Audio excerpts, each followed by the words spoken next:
This is absolutely lit. This is lit, lit, lit, lit, lit. This is absolutely lit. This is lit, lit, lit, lit, lit.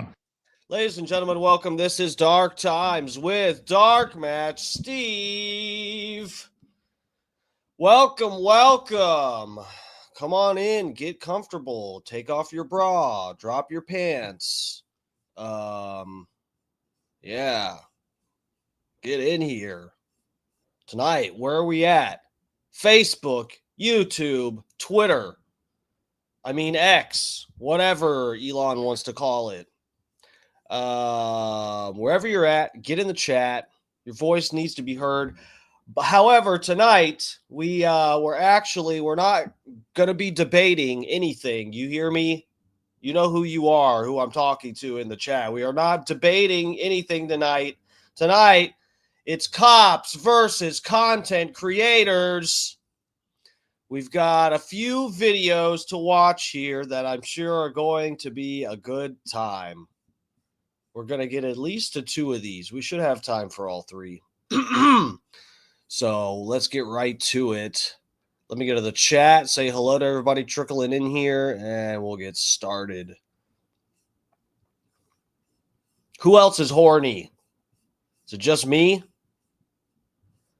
All right, so you guys know the rules. Whoever's first in the chat gets a free prostate milking.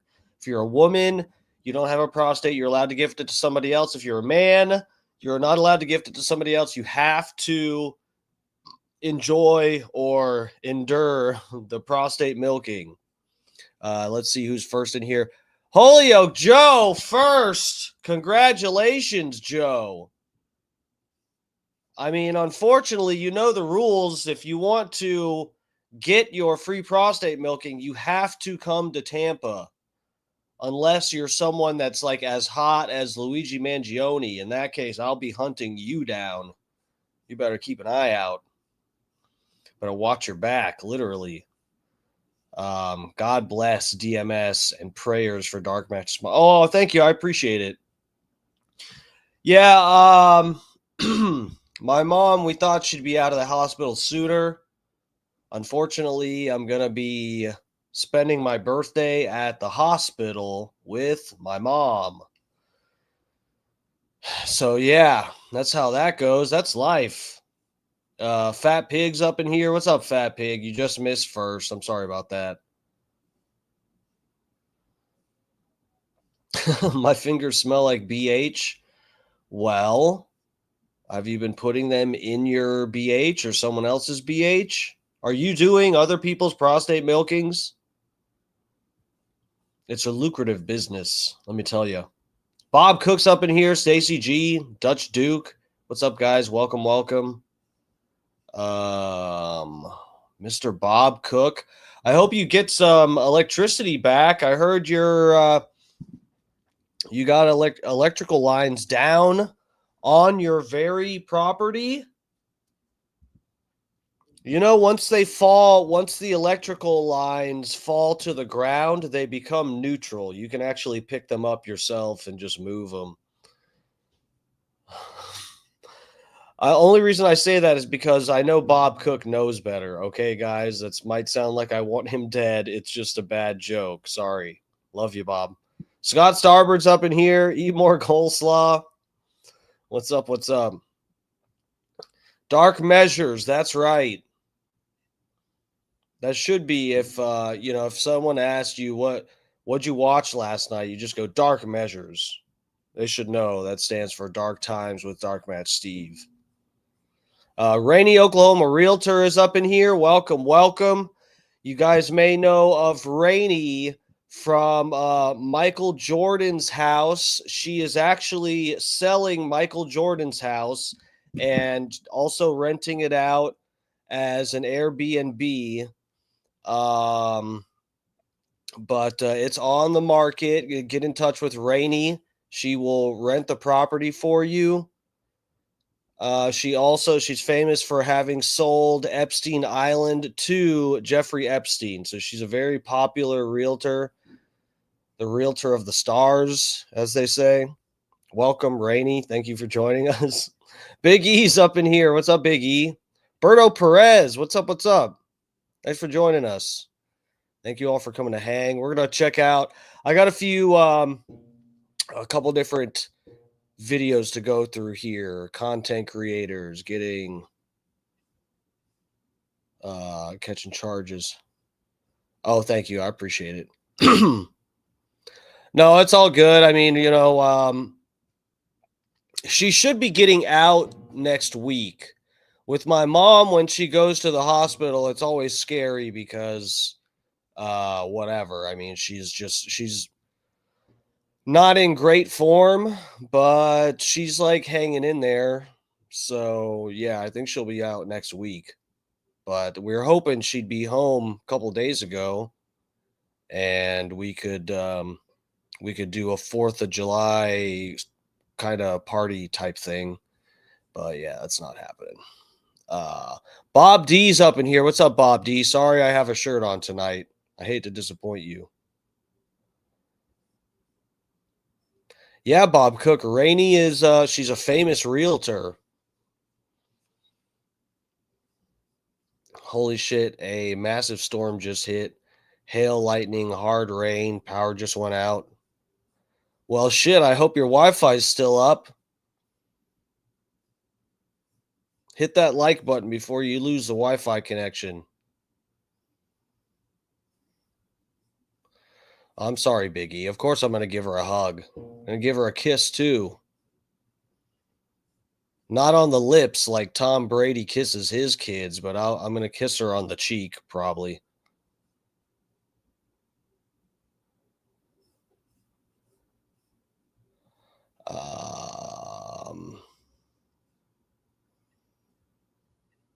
All right, let me go ahead and bring these up. Where should we go? Well, let's get this longer one out of the way. So one of these is like 30 minutes.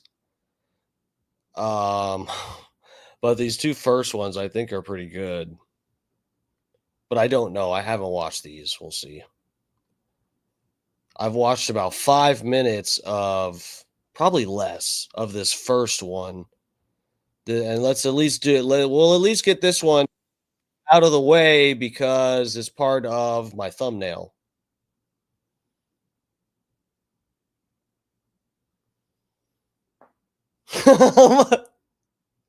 Rainey, you fucking bitch. You keep your D-sucking lips off of that woman. You fucking asshole. Oh, shit. That's funny. Look, I brushed my teeth. I'm not going to kiss my mom like right after sucking a dick. Come on. You fucking asshole. No one buy a house from Rainey. That's it. She crossed the line tonight. That'll learn you, bitch. Boom, roasted. You ain't selling no more houses in my fucking chat. If I had a moderator, I would not ban you because, quite frankly, I'm in a bad algorithm tonight and I need help with the clicks. Please, Rainey, hit the like button. Please. You can say whatever you want about my mom. I don't care. Oh, God.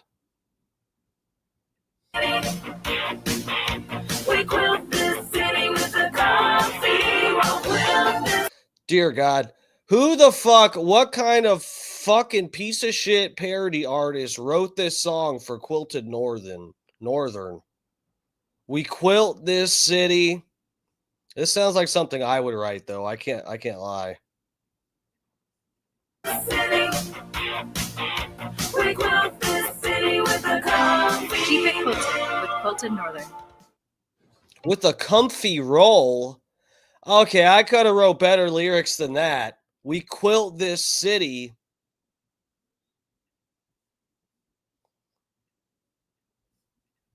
Reach from Amazon to as far as the eye can see.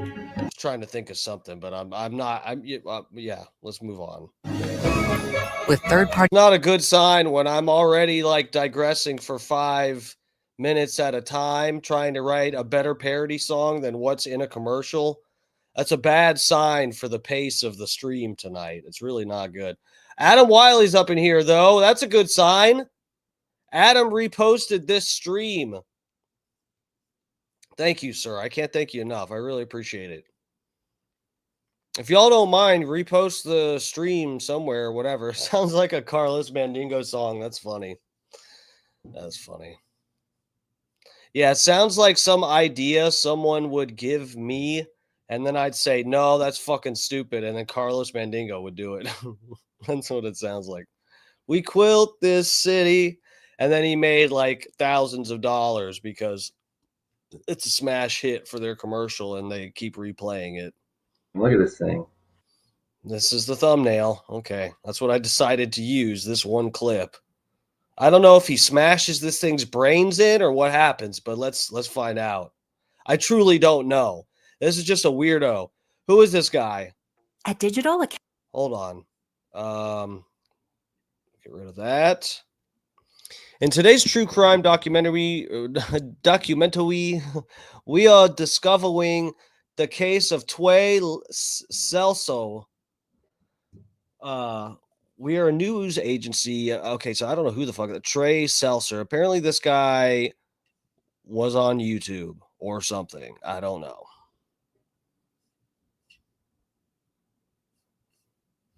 Academy of Florida. I clicked to a different spot in the video, so we have to watch another ad, guys. Who else loves YouTube? Students across the state receive the. We just watched 2 ads. We got to watch. We had the quilted ad. We'll never forget that one. And now we got more ads because I clicked a different spot in the video. You touch if you even touch a YouTube video, it just starts playing another ad, even though you just watched one. Education they deserve. Got to be careful, guys. He's crooked. He's maniacal. He's dirty. And he kind of makes you. All right. Now I'm going to start this from the very beginning. Hopefully it doesn't give us another ad. We do have a good show for you today. Woo! Told my wife. Uh-oh. Uh-oh. Is this a streamer? Is this going to be my spirit animal? Making ominous, joking threats and then one day following through on it all? I would never. I said, that boy's going to kill somebody. He's menacing. He's evil. Oh, yeah. This is basically a documentary about me. He's crooked. He's maniacal. He's dirty. And he kind of makes you want to punch him and kill him. A day really wouldn't go by where some way or the other I didn't think about killing somebody. I guess too much exposure. Well, doesn't everybody think about taking somebody out every day? Or is that just streamers? Is that just us? The violence had built up overall. Not me. I don't do that. That's a joke, guys. I don't. I'm a very calm, tranquil, non-violent person. All the things that I had shot and all that stuff. He said, I just want you to know, Aunt Liz, they did not suffer.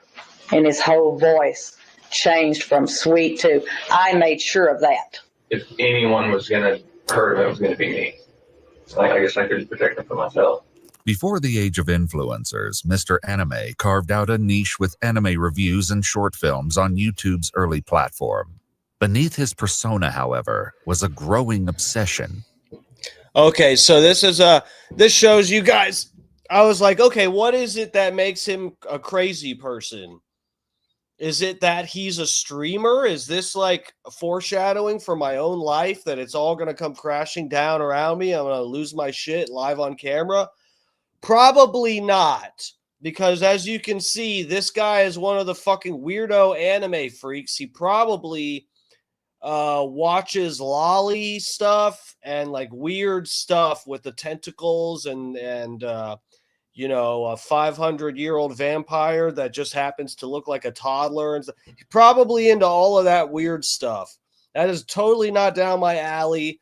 I do not like anime, even Dragon Ball. I used to watch Dragon Ball Z when I was a kid. I think it's stupid now.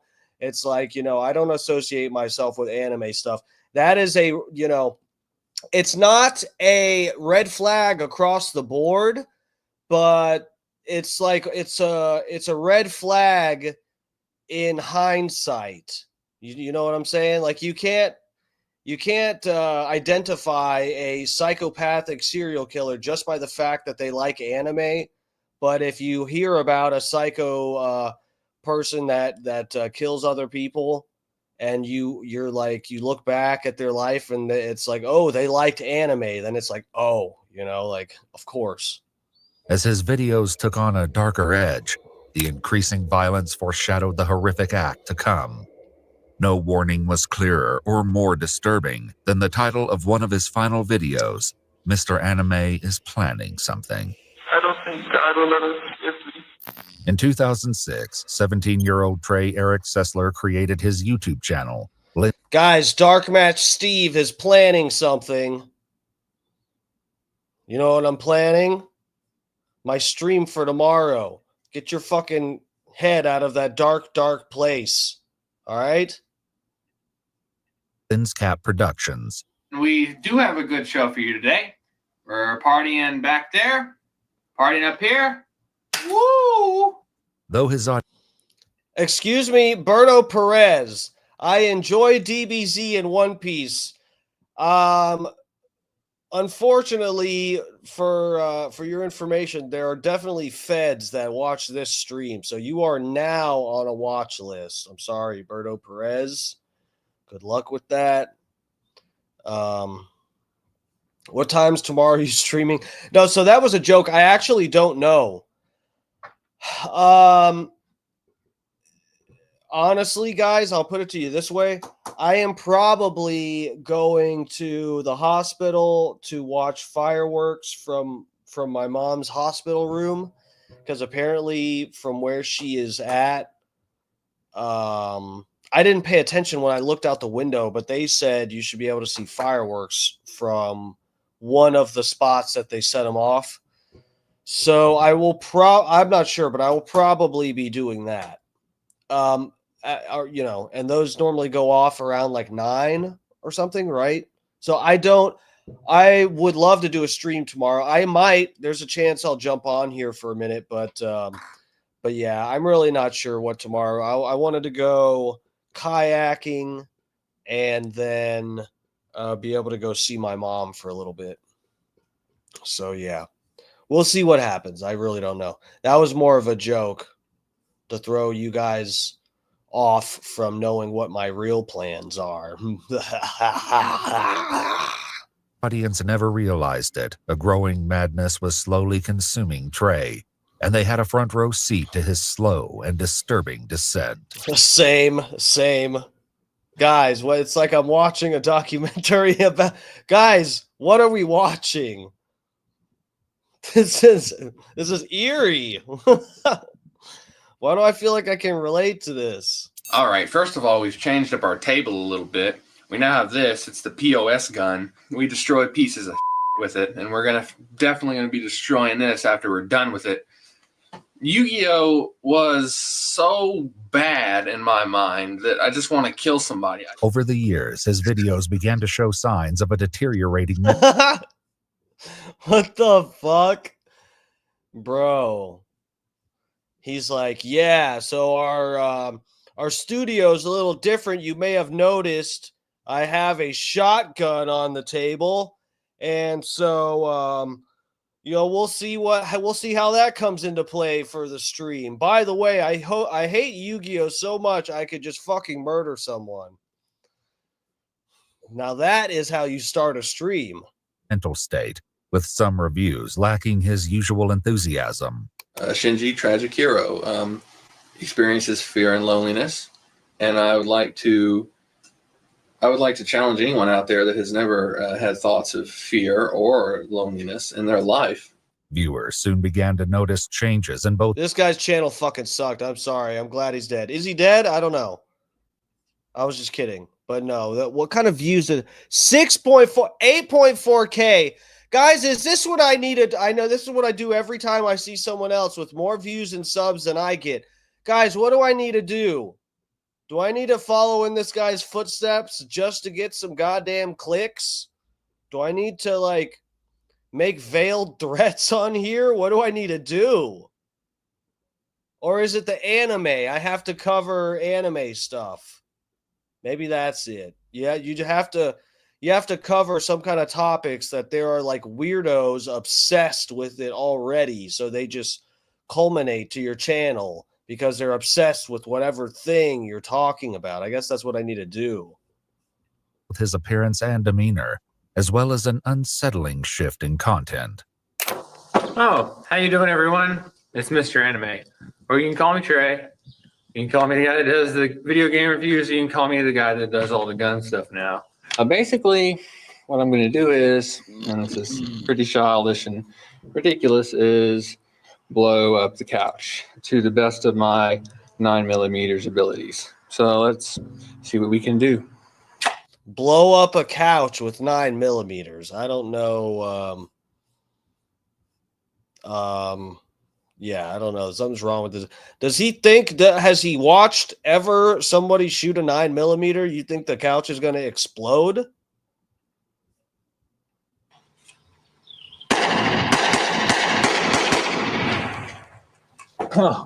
Whoa. I wouldn't want to be sitting on that couch right now. Soon to be revealed are the haunting details of Trey's own confessions, most of which has never been heard before until now. It began on March 20th, 2012, when, according to news articles, a welfare check led Waller, Texas authorities to the Sessler family home, the same house that had served as the backdrop for many of Trey's videos. What had once been a stage for fictional violence had become the site of real, unspeakable carnage. In the garage, an older woman was found motionless in her blood-soaked pajamas, half buried beneath a pile of junk and debris.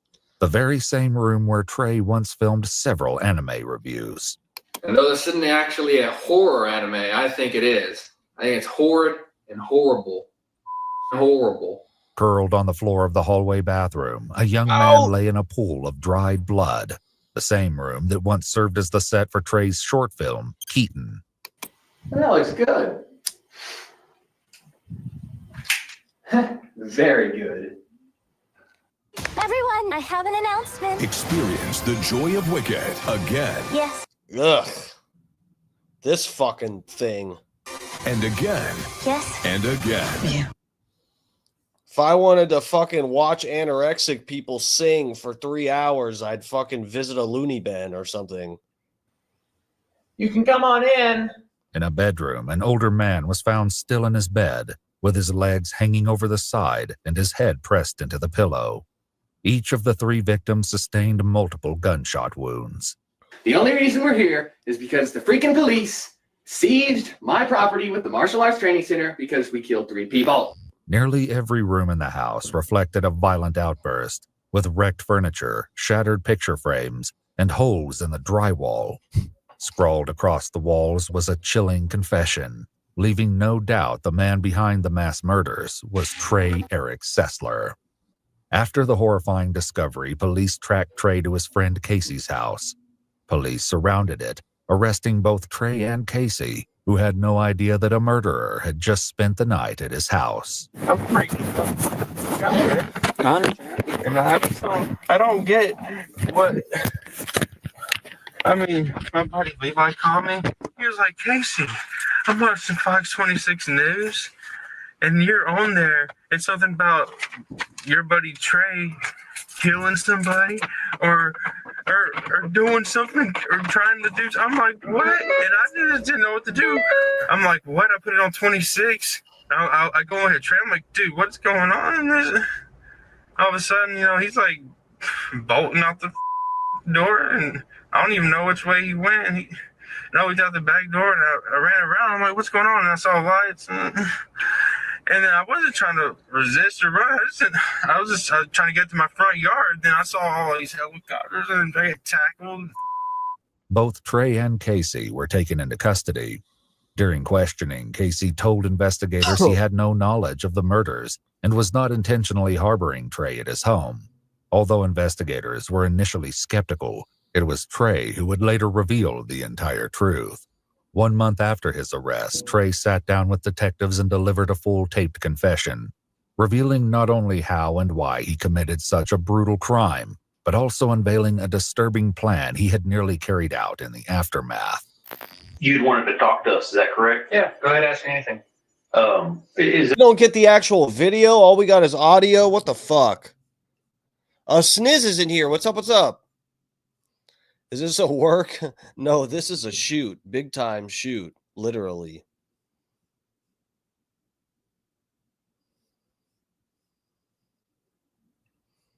Is there a particular reason you wanted to talk to us one more time? I was, I don't know if this is correct, but I was reading in some news articles that you guys are having a problem establishing a timeline. I have a clear picture. You do? Yes. Before recounting the day he took 3 lives, Trey pointed to years of escalating red flags, dark obsessions, and a fixation on violence that ultimately went unnoticed. There's just a pattern of, there's tons of opportunities where someone could have intervened, but no one did.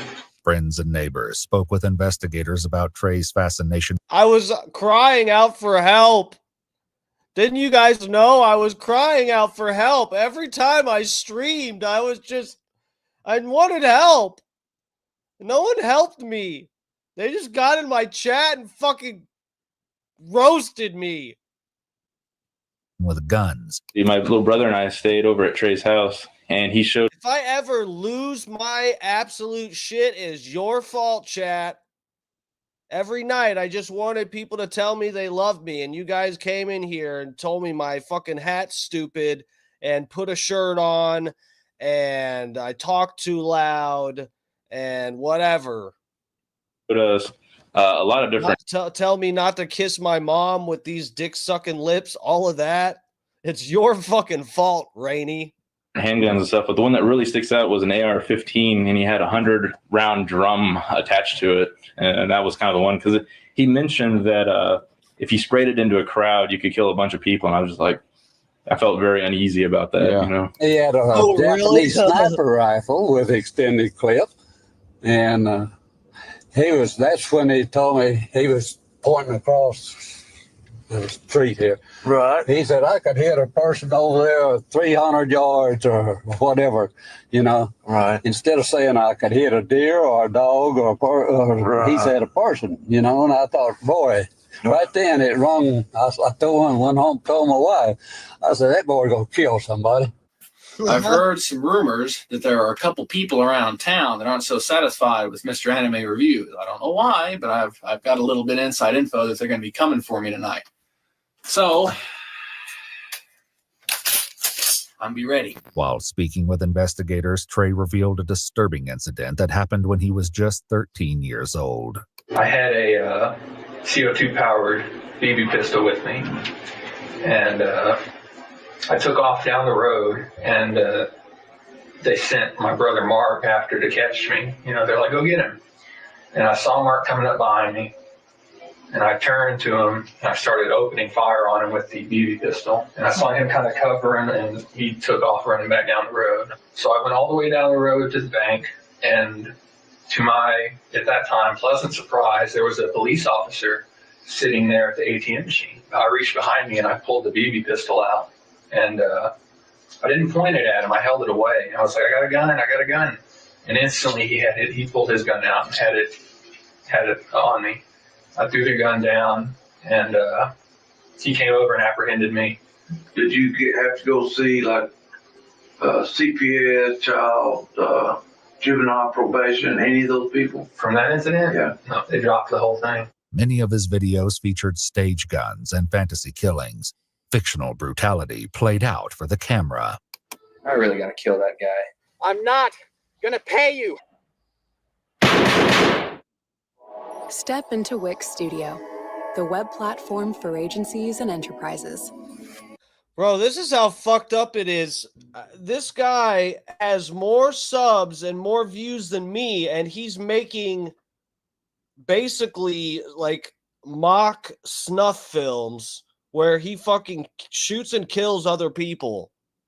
How does that get into a more favorable algorithm than my streams where I just make fun of cops or make fun of disabled people or make fun of Israel? Actually, it makes sense, I guess. All right, let's move on. But behind the scenes, Real violence was beginning to take shape in far more unsettling ways. I thought he loved animals like I do. You know, I just thought that he loved them and he would never, ever dream of hurting an animal. And I guess I was wrong. Freeze, Rat Man. And I don't know how true it was, but they were mentioning that there was all those animal graves and stuff. Oh, hey, Mr. Anime here. Don't mind me, though. Just doing a little bit of gardening. Nothing interesting about that. They did have chickens here at this house, and they all died. And I don't know why. I just thought they died. I loved this chicken to death. And this was the picture of right before she got sick and died eventually. I don't know, but he had like a rabbit and he was real attached to it. And all of a sudden it just, like everybody, like the whole family thought something broke in and took it. And, you know. See, this is what puzzled us. If something got in the cage and got the rabbit, why wasn't there rabbit fur everywhere?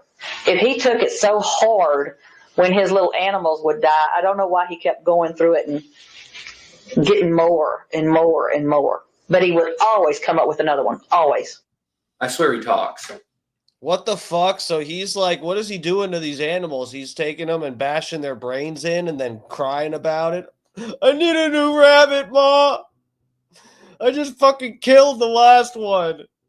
I need a new one. I'm going to get a ferret this time. They're supposed to live longer. Now my ferret's dead. You're just like my rabbit I used to have. You only talk when the camera's not recording. Dumb ferret. Trey revealed a deeply disturbing incident to investigators, describing a time he found a lost Doberman and brought it home with him. One day, dear God, just in a bad mood, I took the dog into the garage. I put a sheet over my the driver's seat so it wouldn't scratch up my fabric with its claws. And it was just sitting there like a person. I even put the seatbelt on it. And I took it out to Snow Road, and I had a little semi-automatic 22 that I sold a long time ago. No, don't tell me. And I just proceeded to... No! Don't say it. Shoot the dog. Oh my God! To ransom it back to its owner, but she'd already learned it had been killed through a farmer who found the dog's remains.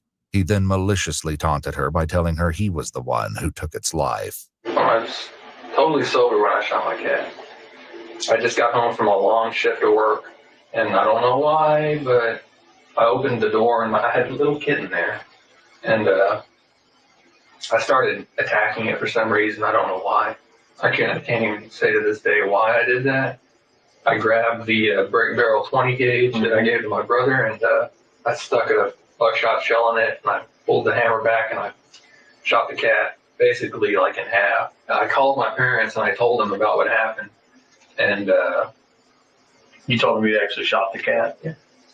I told them to help me come up and clean it up, and they wouldn't come up. I called them basically yelling at the top of my lungs, like, yeah, I just shot a cat. Y'all need to come up here right now and help me clean it up. And they were like, they're like, you need to calm down, Trey. And I'm like, y'all get up here right now. And they're like, we don't want to come up there with you, this upset. And I threw the phone down and started cleaning up the trail of blood. Waller County, there's a lot of cows, and a lot of horses. I was thinking, I can easily go up to a pasture and fire a high velocity rifle at a cow. The other cows can't rat out on me. They can't say anything. His brutality toward animals marked the early signs of something far more disturbing. And those closest to Trey had been... Bro, what the fuck? How do you... sometimes you wonder how subtle the signs are. Because you know how they say there's always signs with these fucking weirdos before they flip out and start actually killing people or whatever. There's always signs. And sometimes I think I'm never, I'm pretty sure I'm never going to do anything psychotic like this, okay?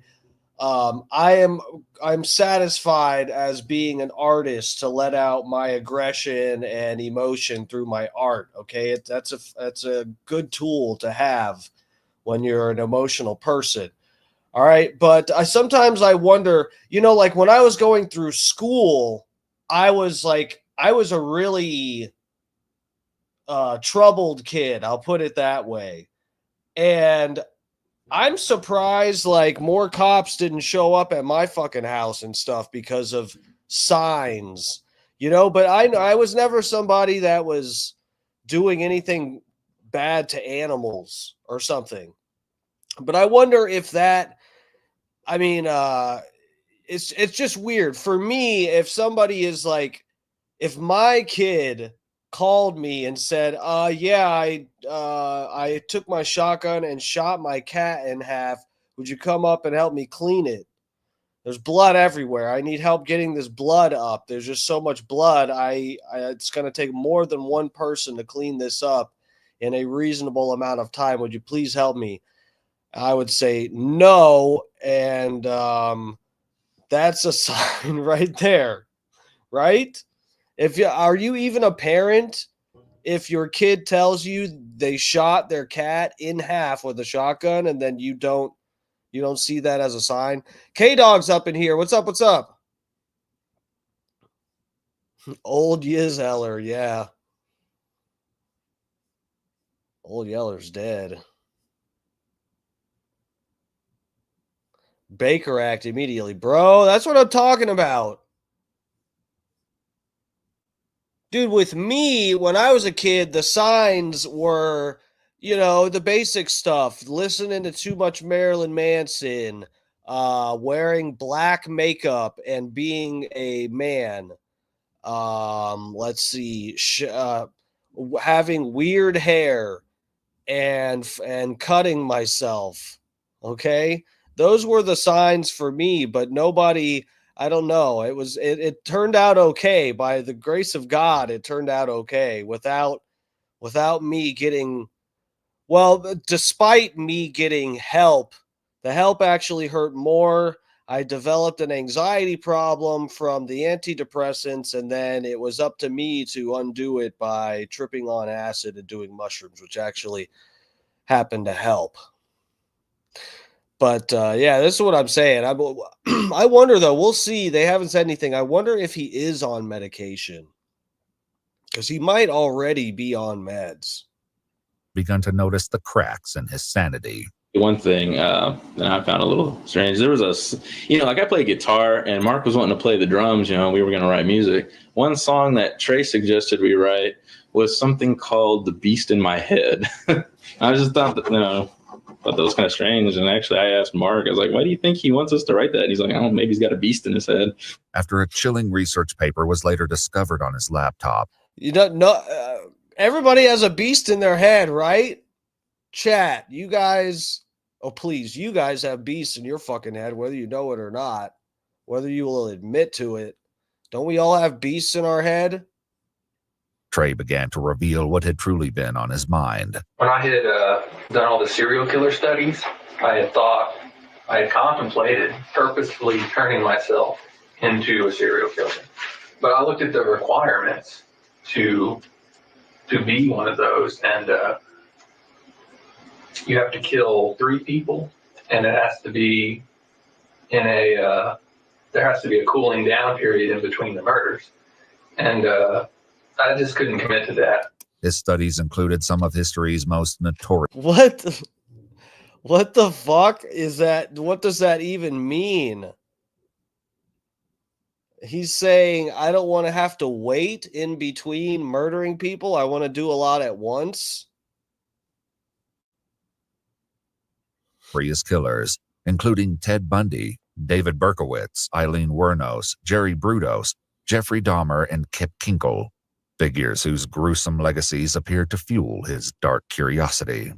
The reason that I had studied all these people was because I wanted to see what their strengths were, what their weaknesses were, the number of people that were killed and injured according to what weapons they had, which weapons would be the most effective.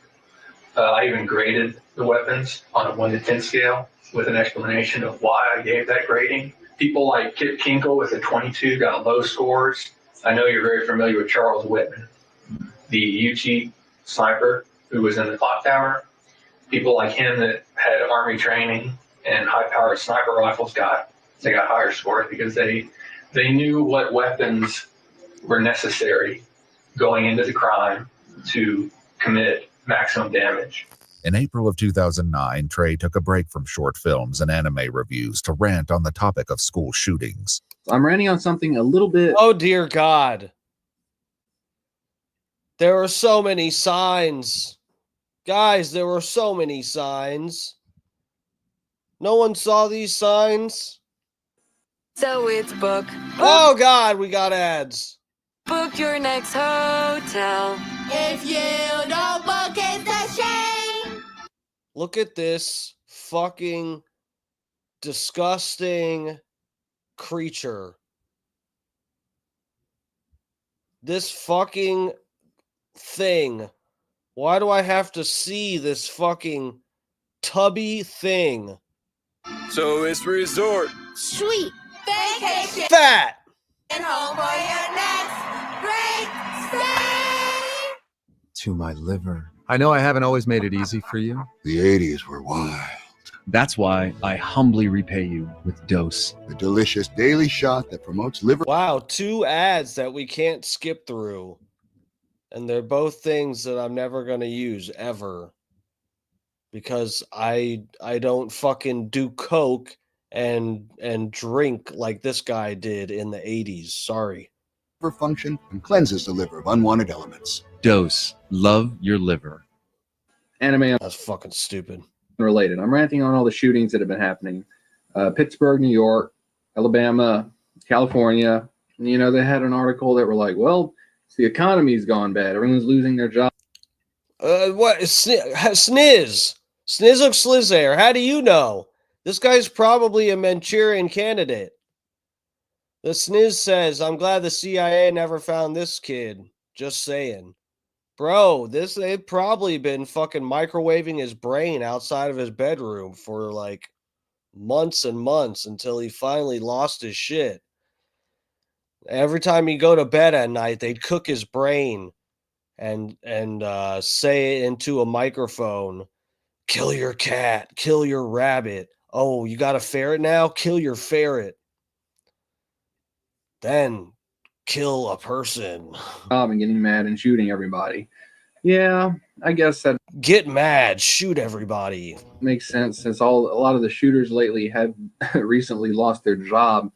But I'm a firearms owner myself, but it is a little bit disturbing to know that you could be a victim in something like this at these times. All the people that were victims, you think it won't happen to me, but sometimes it does. But seriously, every day I open Yahoo, I'm like, well, time to see what today's shooting is, and hey, there's another one. Trey detailed series of plans to investigators and revealed that he saved satellite images of specific locations. One in particular was Waller Junior High School. This plan involved striking about 11 a.m. to 1 p.m. during the lunch crowd. And the idea was pretty much to somehow breach the Black Gate, either by ramming it with a car, or that was pretty much the only way to do it. And basically you do the same thing that Kip Kinkle did, except instead of a 22 rifle, it would be a more high-powered rifle. They really wouldn't go by where, it sounds terrible, but they really wouldn't go by that in some way or the other, I didn't think about killing somebody.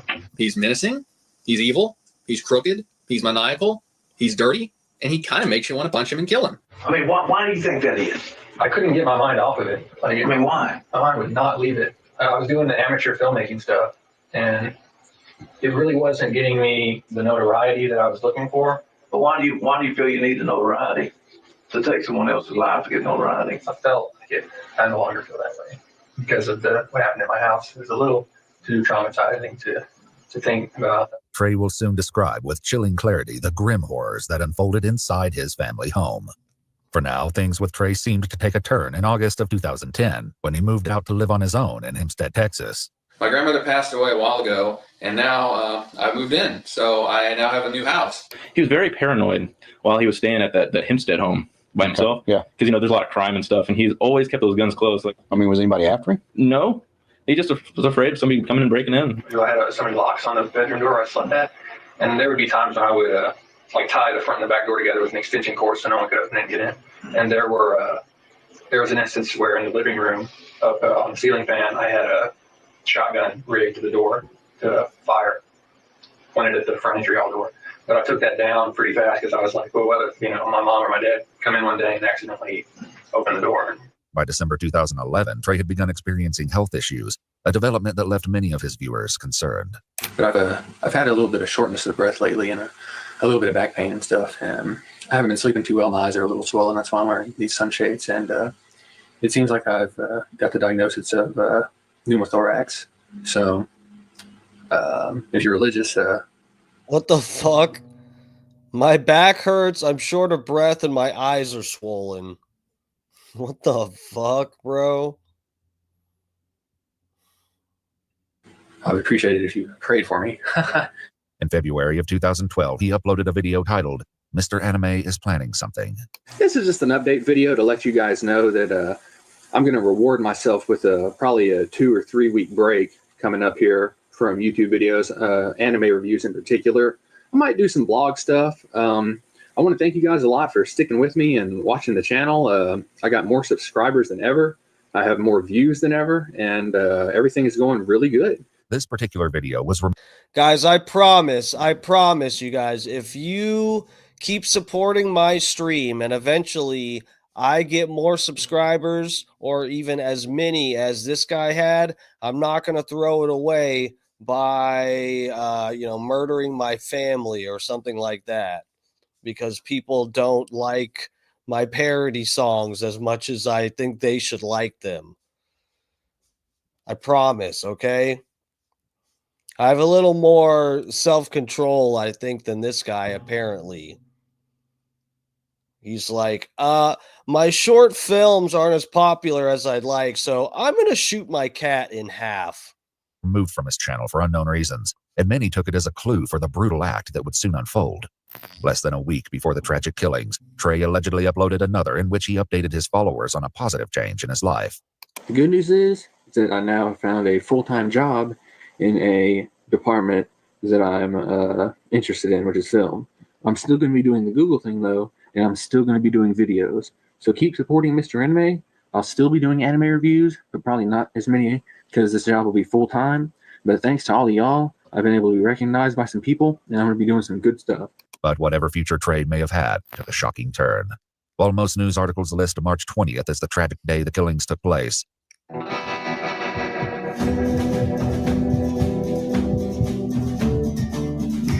What the fuck? Bro, this guy is actually, he actually lost his shit.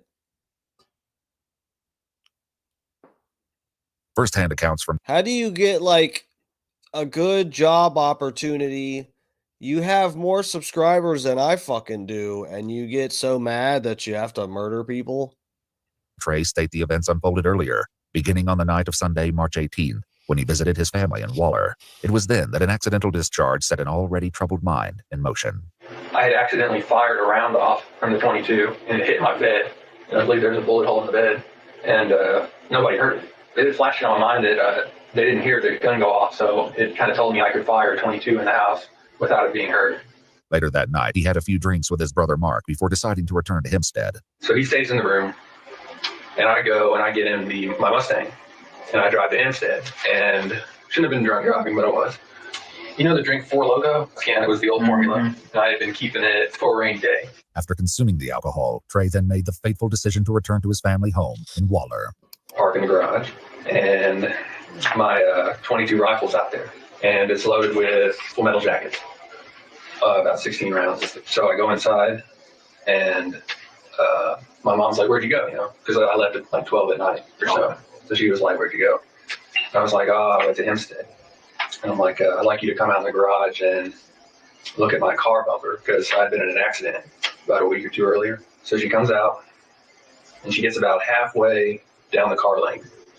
And God forbid, I pick up the 22, I turn to her, and she starts to say something, but she doesn't get anything. She doesn't get any words off. And I fire about 4 times. Rhonda Sessler, Trey's mother, was 57 years old. Over the years, she played several supporting roles in Trey's films. Are you the monster hunter? That's me. There's a vicious monster over there in the woods. Could you take care of it? Of course. Being a sacred monster family fighter has been in my family forever. Her tragic death marked only the beginning for Trey, who's... What the fuck? Guys, I thought this guy looked really weird, and I thought this would be a funnier... I mean, I knew he murdered somebody. For some reason, I thought this was going to be a funnier video. I don't know what happened, guys. I saved this. I said something about this told me, oh, this should be a fun time. I don't know how you guys feel about it. It's an interesting story. I don't know about fun. His night of horror was only beginning. After I did that, I was like, well, I'm already committed, really. Can't really go to my brother and my dad and be like, yeah, I just killed our mom. So I put the 22 down, and I go into the house, and my brother intercepts me in the hallway. He's like, what was that? He's like, I don't know what you're doing out there, but it was really loud. And I don't say anything to him. I just quietly walk past him, go into my room. I pick up my Glock 9mm that's full of TAP PDF hollow point rounds, and I go into the hallway. I pointed at him. He doesn't really click with him what's going on, because I would walk around the house with guns a lot sometimes, and I shoot at him twice. I don't know if I hit him or not. I think I probably did. And he darts into the bathroom and slams the door and locks it. And I go up to the door and start kicking at it, but I can't get it open. And about that time, my dad is in bed, and he hears the Glock shots, and he kind of gets up half asleep. He's like, oh, he doesn't know what's going on. So I run in there. I shoot at him a couple times, I think twice, and he goes limp on the bed. I flick the light on, and I see he's got this wound in his neck. His father, Lawton Sessler, was 58 years old. At this point, Trey's older brother, Mark, was still hiding in the family bathroom. So I go back to the bathroom door, and I start shooting through the door. And I shoot through the door probably 5, 6, or 7 times. And I start kicking at the door again. I can't get it open. So I blow the deadbolt out with 2 shots, I think. I kick the door open, and my brother's lying there, and this big pile of blood is terrible. It's a bad sight. And I was like, okay, I guess that's got him. Mark Sessler was only 26 years old. Mark frequently appeared in Trey's early films, often in roles where his character was I guess that's got him. Attacked or killed. Viewed today, these scenes carry a haunting weight. Pink Puma. What's up, Pink Puma? Thanks for joining us. How's it going?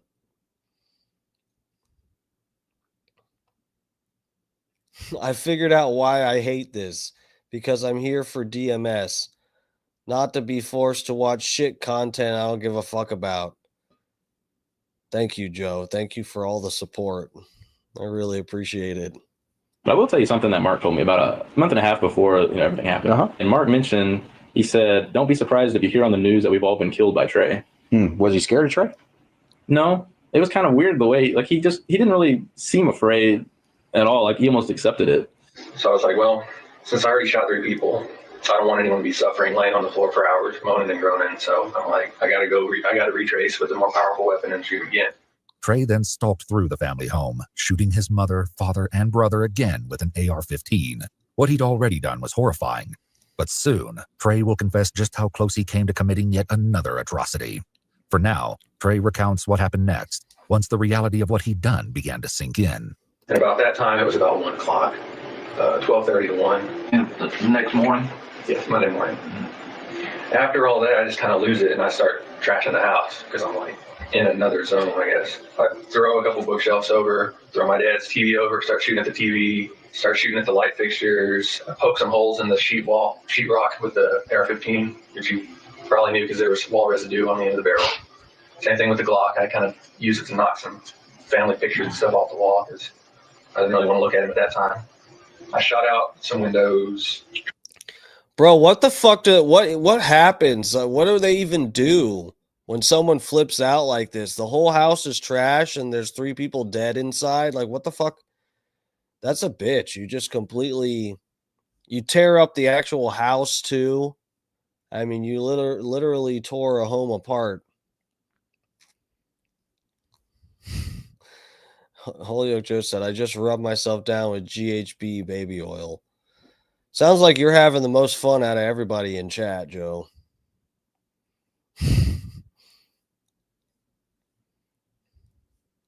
Toward the woods, because as ridiculous as it sounds, even though I just did that to my family, I didn't want to shoot at people's houses. I don't know, because the thing about my family is I would protect them with my life. Like if anyone ever tried to get in there and hurt them, I would go after them real fast. I know this probably sounds real. It's my family. Only I'm allowed to kill them. It's like J.G. Wentworth. It's my family, and I want to kill them. Real bad, but at the same time, if anyone was going to hurt him, it was going to be me. I'd protect him, but I wouldn't let anyone else get to him. I guess I couldn't protect him for myself. Trey's murderous rampage, however. If you have a brother and a father and a mother too, get an AR-15, kill your family now. Was far from over. The family had pets.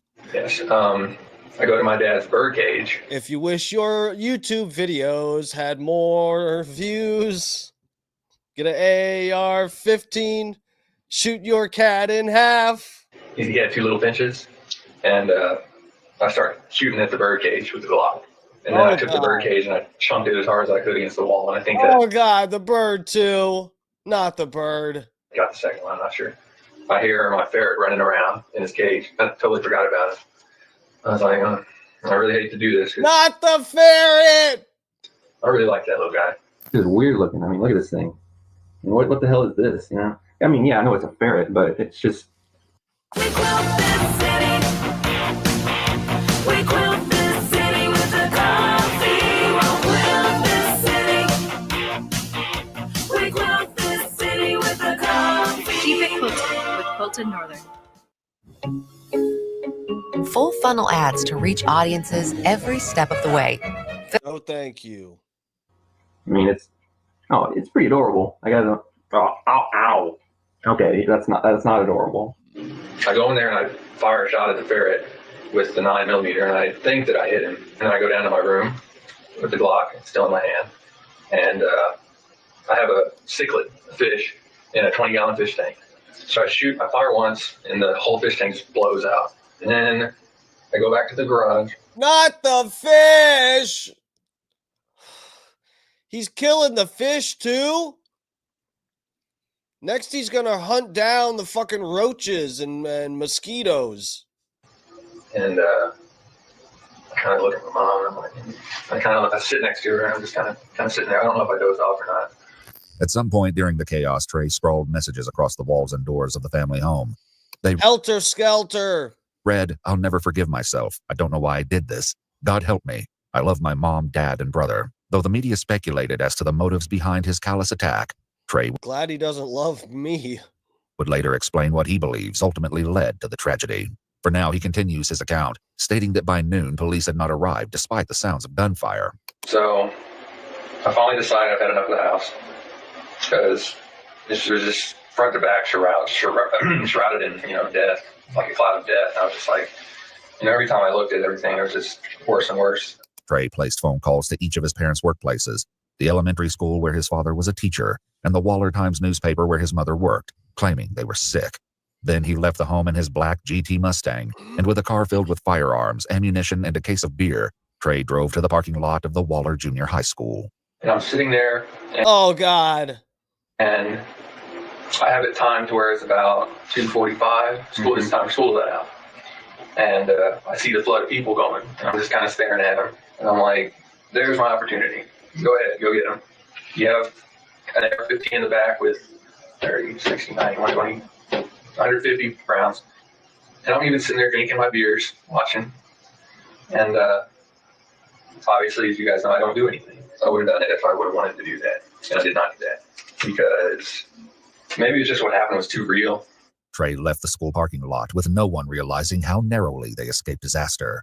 Afterward, he drove to his friend Casey's house, where he spent the night. The next evening, police surrounded the home. He goes outside, and I go outside, and I have my Glock in my hand, and it's loaded, ready to fire, I think, because I'm like, well, it's obvious that there's going to be about 50 people or whatever descending on me. And then I noticed that Casey's standing next to me, and I'm like, well, if I start shooting, there's a 100% possibility I can safely say that me and probably Casey are going to get hit by police gunfire. And once again, there was no reason for anyone else to get hurt. So I take the Glock and throw it into the grass and give it up. And then I get apprehended. Though many details of the tragedy had fallen into place, one question still lingered that could only be answered by Trey himself. I mean, do you have any idea what set you off? You know, there wasn't any kind of argument. I can safely say that. I guess too much exposure to violence had built up over all the things that I had like shot and all that stuff. But why them? Why your mom, your dad, and your brother? I guess I could maybe because they were the first immediate human targets in my sight. Well, I read a report. I don't know how they got that information, but they said that I claimed that I did all that because I wanted to spare them the embarrassment or whatever. Or that's not really accurate. I guess they were just targets of opportunity, I guess. Was it something you fantasized about doing and then kind of thought, hell, I'll do it? I never fantasized about murdering my family. No. It was premeditated maybe an hour before it happened, or 30 minutes before it happened. But if I would have woke up that day and y'all would have come to me and asked me, are you going to kill your family tonight? I would definitely have said no. What the fuck? Dude, so this is one of the things. Oh, 150. Yeah, it sounded like he was counting the amount of boxes and adding them together. Yeah, he said like 60, 90, 120, 150. They're, he's got, I guess they're 30 round boxes.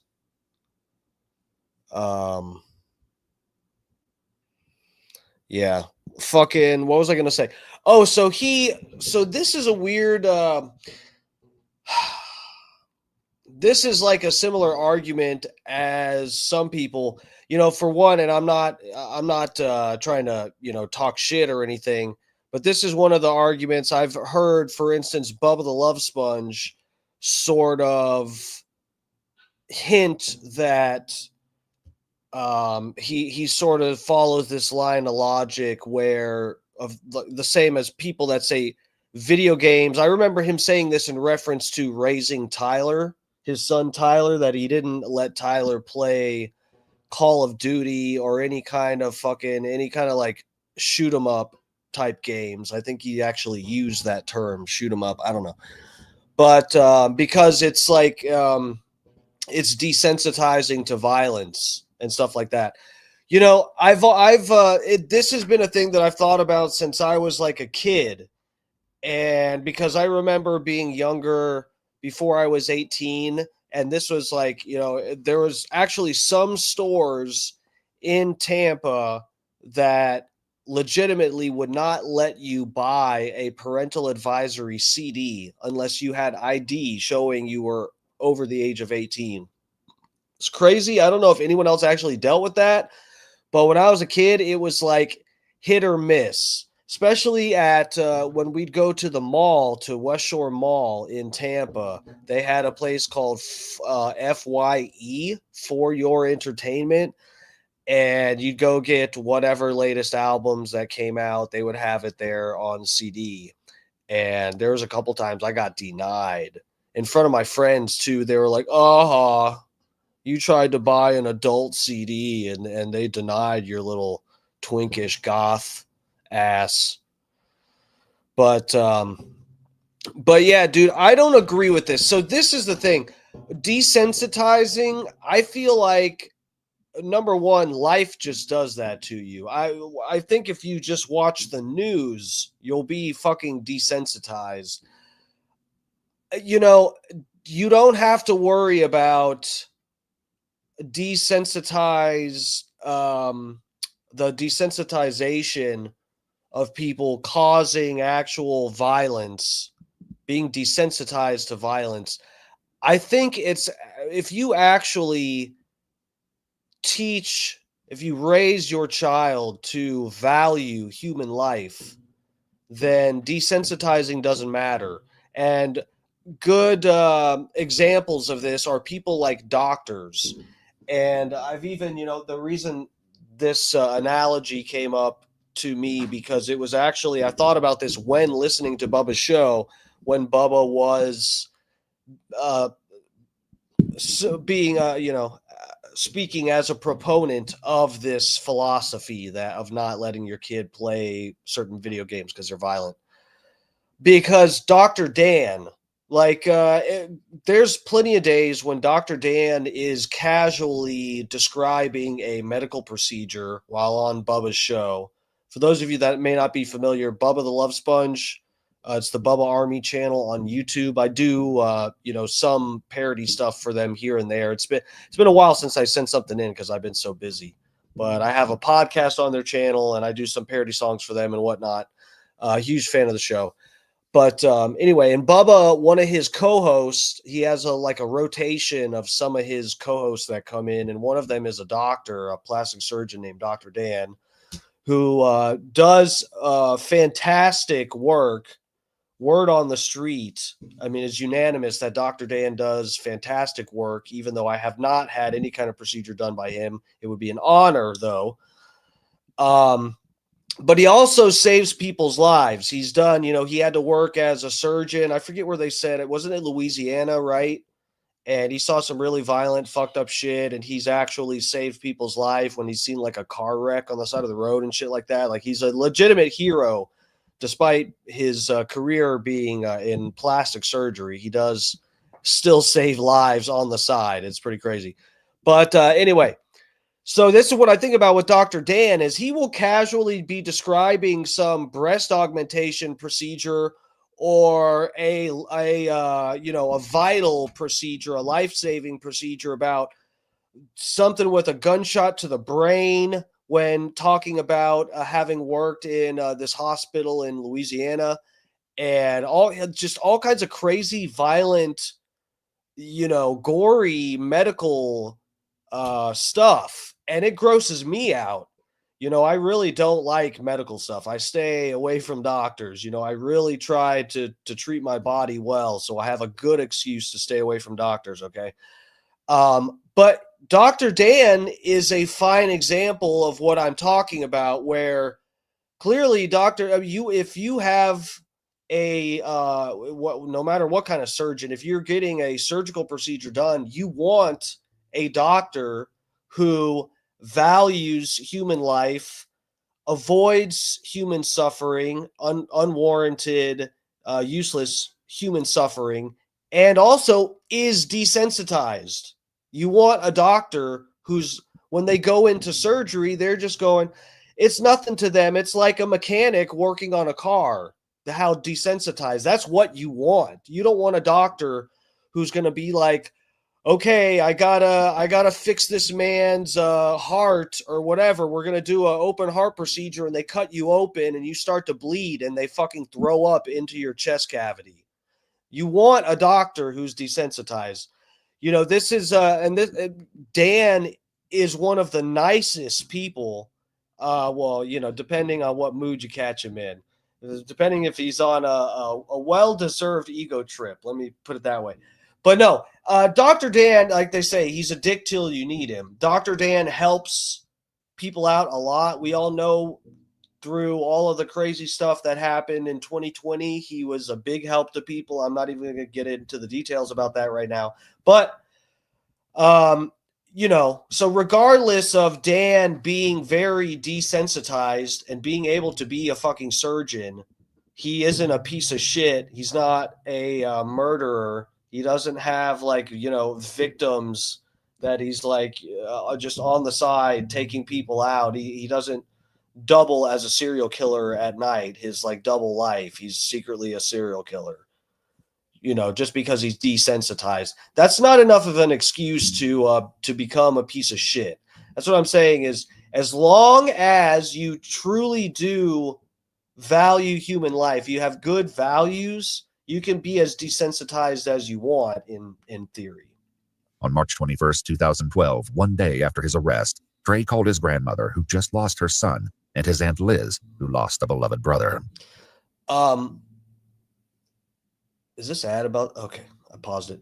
Holyoke Joe said, I just Googled micro penis. Seems eerily familiar. What, bro? Oh, fuck. I actually, what the fuck's happening with these ads? I dated a guy that had a micro penis. It was interesting. It was fucked up, though. I've talked about this before on Bubba's show. I dated this guy for like a while, and this was back when I was in, let me just say, I was in middle school. I was young, okay, but you know, whatever. There's no risk of pregnancy, so who cares if gay guys are hooking up when they're too young? But anyway, and yeah, I was with this guy that he had a micro penis, and I remember just thinking, like, you know, I just thought, like, oh, maybe he's just like, you know, developing slower or something, you know, because like guys, like I've said, I'm not the most well hung. I'm a little bit above average, but you know, when you're in late middle school and you're, I don't know. I mean, I was, you know, almost, I don't know. I was developed. I don't know what, I was just confused. I really was. Back then, especially, I'd never heard of a micro penis. And anyway, when I saw his, I was just like, oh, okay. And I didn't even like, I was cool with it. I was like, hey, whatever. You know what? He's still growing, I guess, you know. And then it turned into a big fucking thing at my school. They found out we were a gay couple, and people were like spreading rumors and stuff about us. And we actually got suspended from school because we were gay. I'm not even kidding you guys. I lived through, and it's so funny when I tell people about this today, they go, oh my God, you should have fucking sued the school. You could have owned the fucking school. And it's like, dude, if that happened today, I could. Back then, when I was in middle school, it was not okay to be gay and trans and all that stuff. It was a different time. People complain these days about this and that. Dude, you have no idea what I fucking went through, bro. I was the only gay kid at my school, except for the guy that I was banging, who wasn't even out as gay. He was secretly gay until all the rumors spread about him being gay. And then we got in trouble because people were talking about us being gay. I'm not even kidding. We got suspended for being gay. It was fucked up. But yeah, and then after his parents found out about us because he got suspended for being gay. I'm not joking about any of this. This is all a 100% true story. I wish this was a joke. It was heart-wrenching. His parents found out about us being gay, and he broke up with me. And I was actually heartbroken. I had my heart broken by somebody with a micro penis. That is just, it's even more humiliating when I say it out loud. But it was heart-wrenching at the time. I was attracted, attached to that little thing. Oh God, I wish I had just made all that up. I wish it wasn't true. I wish I was creative enough to just come up with a funny micro penis story like that, just off of the dome. But that's all true, guys. I'm a little nervous, but I think this is. Oh fuck. I don't know, Dan. I just wanted to apologize. Well, For what I did to your son. if you believe on the Lord Jesus Christ and are really sincere, God will forgive you. Oh my Lord, that's heavy. That's a nice grandma right there. You just killed my son, but if you truly ask the Lord for forgiveness, he'll forgive you. Adam has two hands. Dark Match Queef is more like it.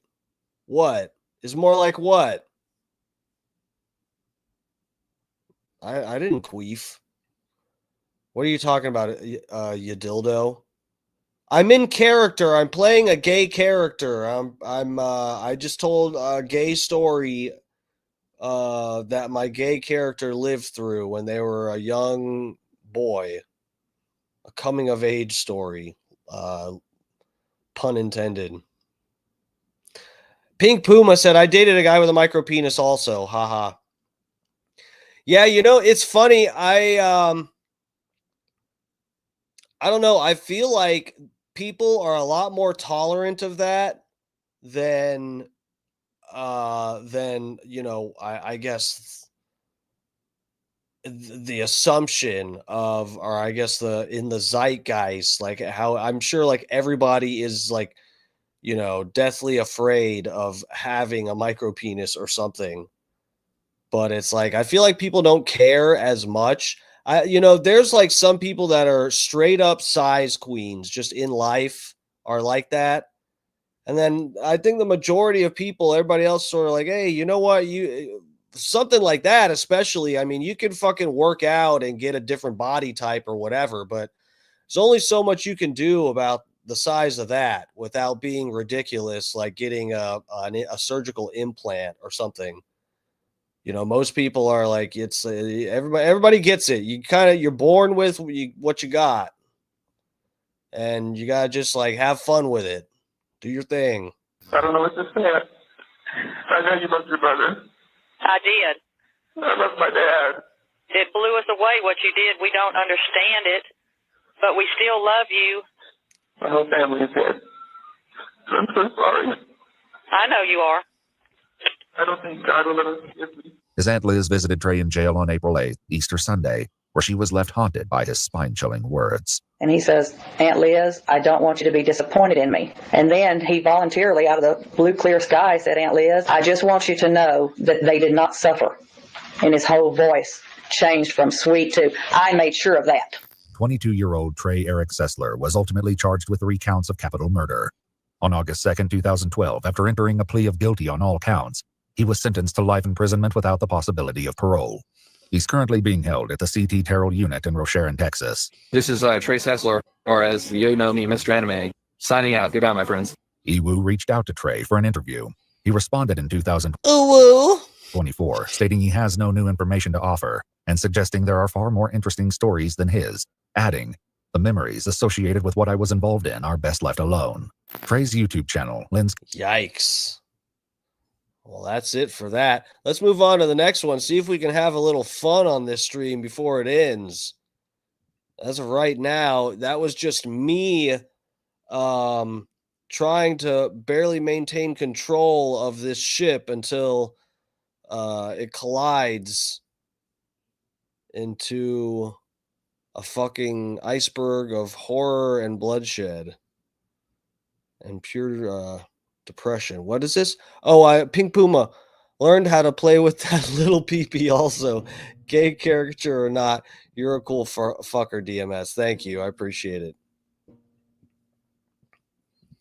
No, you know what? I mean, look, this is the thing too, where I feel like, you know, whatever. It's the hookup culture is, if there's people that are like a part of like hookup culture where you're actually just trying to go fuck a bunch of, you know, random people, you're having fun, you know, whatever.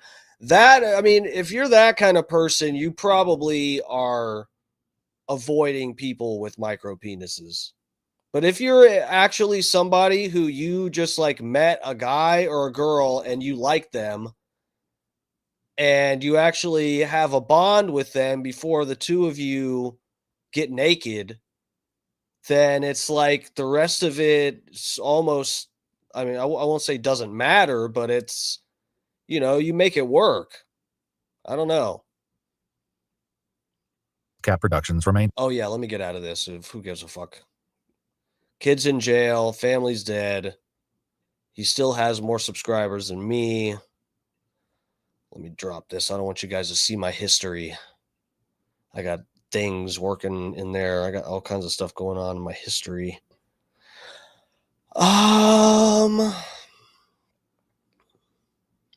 Let's see. This one is a little bit long, but this bitch seems wacko. I wanted to watch this. I would definitely be watching this on my own time. Deserve the best. At Harbor Freight, you can afford it. We design our own tools with performance and durability.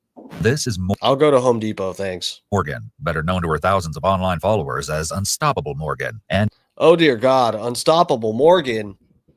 Should we look this bitch up? Hold on. I'm opening YouTube on another whatever tab. Oh my God, it comes right up. Unstoppable Morgan. Is this yeah, this is the same video we're clicked on.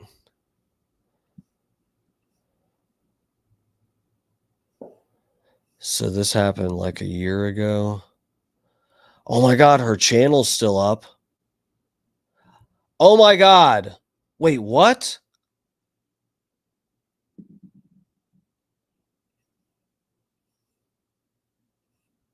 Hold the fuck up.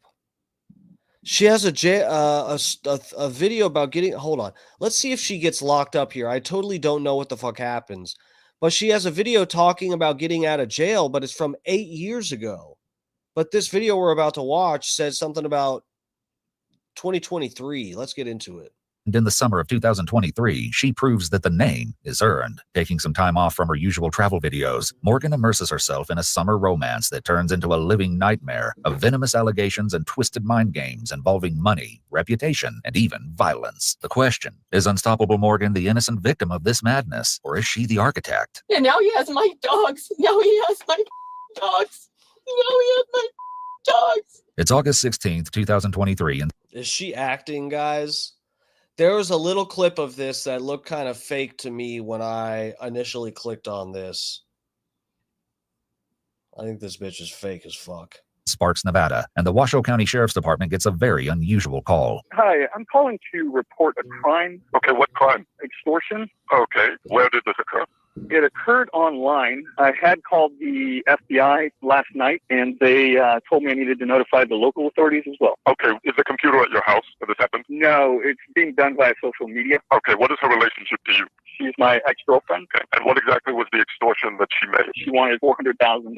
She made a post saying that she got a black eye, but she didn't say how or that it was me. She alluded to it and made several other posts after that, and actually did again say she wanted to be quote unquote paid out. She said, "Buy me out like the last kick you bit." $400K. It's not every day that a call comes into 911 reporting an alleged online extortion, but as we'll soon hear, that's only the tip of the iceberg when it comes to John's extraordinary story. Okay, and I'm not on that property, by the way. It's only her. Where were you? I've been sleeping on a dirt road up in the desert up north of there. Okay, we need you to meet with our deputies to take a report, so where do you want to meet at? Could we meet at my office? Okay, sir. Being a wedding planner is all about organization. And HoneyBook is how I organize all my... It's an ad. Guys, do not use HoneyBook. There's a better website out there. There's better services out there. They don't interrupt our stream. Reach higher. Have higher standards than HoneyBook. The dispatcher has deputies meet him at his office later that morning. It's there that John shares the stormy tale of a romance gone sour. We also find out that this isn't John's first contact with the Washoe County Sheriff's Office this week. Yesterday, I responded out to the house for a wellness check for her. I was here. She was kind of in an emotional state yesterday, so it wasn't super clear. So just kind of when you guys started dating.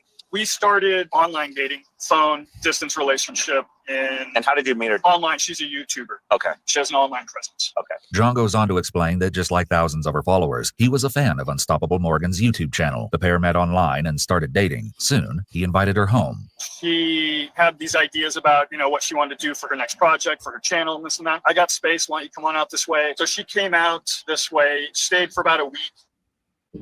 She went up to Idaho for a couple of weeks to go tour some hot springs and film content for her YouTube channel. We had still been talking on the phone. You know, I was Working on it. Guys, I still have all my content that I haven't fucking posted.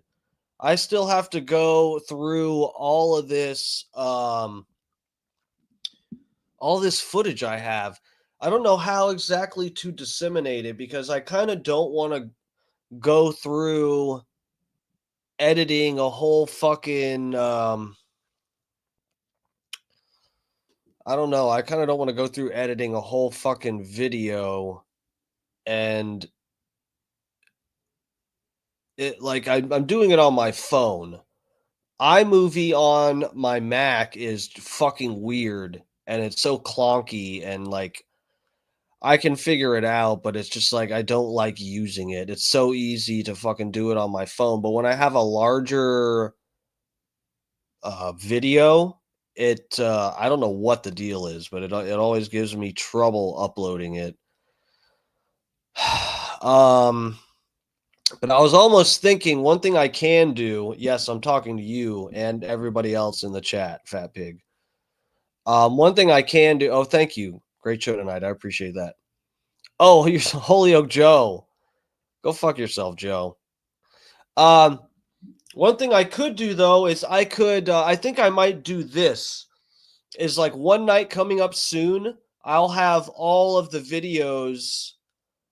I'll put all of them in. I could put all of them in my Instagram so that I can play them on here and I can sort of explain some of the different parts where there's not enough commentary to give you the context of it. And then I can just edit it. I can clip out some of the clunkier parts of the stream where it's not like, you know, whatever. I can do that after just on YouTube. It'll let me edit the video. So it'll, at the end of the day, it'll be edited and a little smoother to watch, but I can do it as a live stream. But yeah, guys, I have so much good footage. It was so awesome. It was so awesome. I just don't know. I really need the free time to be able to go through it and fucking put it all together. So yeah, we'll see how that goes, guys. I'm excited though. Working on things, yeah. She was like, okay, well, I'll come back. But John tells the officers that things quickly deteriorated from there. She just progressively got more unstable. And so I was like, look, you know, still love you as a friend, but I don't think we can, you know, have a relationship on any kind of romantic level. Then started going online and doing stuff. One day she was like, oh yeah, we broke up. And she took a bunch of stuff out of my house and was posting a live on YouTube saying that she stole my dog and she stole my Rolex and all this stuff. Was driving around live streaming it. As John relates the story to deputies outside his office, the details of this shattered romance grow more and more outlandish. Bro, the IRL streamers, I'll let this play a little more. I know I keep starting and stopping, but what the fuck? The IRL streamers, I feel like are some of the most fake and performative bullshitters ever. I don't know what it is, but it's like, you know, I'm really fucking honest on here with, I really try to be like an open book almost here on my stream. And I feel like IRL streamers go for that, but they fucking act up and fake the whole time. Faking fucking emotions and whatever. And that's what this bitch is doing when she's in the police car. She knows she's on camera. She can sense it. I feel like they're just some of the fucking fakest ever and craziest. Her living situation in particular has been... Remember that bitch with the lipstick who's driving in her car and she starts punching that guy and then the guy loses his shit and just starts hitting her back and pulling her fucking hair? It went viral. I forget what that chick's name is, but I saw her streaming. It was like a few months after that happened. I saw her stream come up recommended on my YouTube for some fucking reason. And I looked at her stream and I was like, what the fuck is this? I don't get how people watch these IRL streamers and it's supposed to be in real life, but then they act so fucking fake. It's not, it's like It's not like actually watching a real person just go through their life. Okay? Like when I'm sitting here doing a fucking stream, I am trying to like entertain you guys to an extent, but I'm not being fucking fake. These fucking people seem like they're trying to entertain so hard, they're being fucking fake, and it's just obnoxious to watch. I don't get why people like these kind of streamers. Been a major source of conflict. The officer asked John when Morgan moved into the home's mother-in-law suite. She was never really fully in the mother-in-law's. She was in my room for quite a bit, and then moved into the mother-in-law's after the first call, when your partner said, look, I checked the house, she can lock the door, and told her, you stay on that side, you stay on that side. And what was the reason for that call? I've kind of read through it a little bit. Like, what was the whole issue with that? So the whole issue with that was on Sunday morning, my sister had said, hey, I was just made known to me that there were some live videos that Morgan had recorded inside the facility. She signed the NDA saying that she wouldn't film or take photos or anything, blah, blah, blah. Can you ask her to take it down? So I asked Morgan, hey, I talked to my sister. She's asking if you take this video down. She flipped out. Tell me what time, what timestamp, mother, blah, blah, blah, going off. John explains that Morgan had posted several videos of the inside. She asked for fucking timestamps. This is what I'm saying. You can edit a stream afterward. That's why she's asking for the timestamp, so she can just take the hit up the timestamps and edit it out of the live video. Side of his family business setup, despite signing an NDA regarding pictures or videos of his work when she had visited the facility. John says that his sister then came to him wanting to know why Morgan was still living at his house. I was like, I've been trying. I've asked her nicely. I've told her this won't work as a romantic relationship, yada, yada. And she's like, okay, fine. John's sister and her husband decide to go out to the house to convince Morgan to take down the videos she's filmed without permission. But the conversation quickly turns heated. It's time, not just to go back to school, but to come back and move forward. Come on your back? She was going off. She was drunk. When they went in there, they were like, okay, well, it appears that she is packing her things up. She's clearly intoxicated. We can't ask her to drive away or anything like that. So I've literally since Sunday night been sleeping up the road by the off-road section right outside of Pyramid Lake. Yeah. John explains that Morgan's tantrums and sudden outbursts had scared him to a point where he'd packed out of his own house and had been sleeping in his car up a dirt road. In his quest for a solution to the problem, John even reaches out to Morgan's family. Their response is astonishing. I called her brother yesterday, and I'm like, this bitch is so crazy. She got a man to move out of his own house.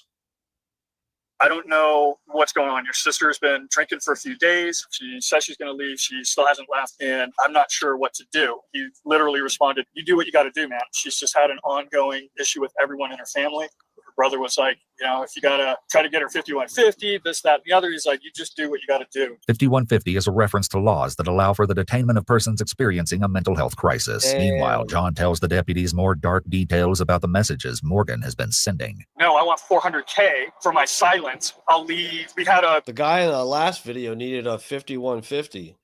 A text exchange about her demanding money and then saying, well, I know you're broke, so I'll settle for $20K for my silence. What is she wanting her silence for? Well, she's claiming that she'll ruin my reputation. With serious allegations hanging in the air, deputies must consider all possibilities. Is John trying to get out ahead of the story with a tale of his own? Or is Morgan inventing accusations for financial gain? John tells the deputies his version of what happened. So I went and she just looks manipulative. Look at this bitch's face. Look at this. You can just look in her eyes. She's going, I gotta figure out a way out of this. Keep thinking, girly. She's talking to herself. Keep thinking, girly. We're going to cry so hard, they're going to have to let us go. I'm going to be so fucking annoying that they just won't even want to arrest me. Accusations for financial gain. John tells the deputies his version of what happened. So I went and knocked on the door. I actually thought she might try to pull some, so I had my phone recording in my back pocket, audio only. She finally answered the door, just soaking wet, like she'd gotten out of the bathtub, towel on. Very disoriented. I was like, hey, I'm just checking on you. I saw the posts you made about help me, I need help, I'm not good. We're still just standing in the doorway. And she's like, I don't know, something, my eye. I'm like trying to look. I'm like, what's going on, right? We have a brief conversation. She slams the door. I leave. It's a simple enough story, but is it the truth? That's something police must investigate. But first, they want to see exactly what Morgan has been posting online. Last night at 2-ish or so in the morning, she sends me some texts. Oh, she's still texting?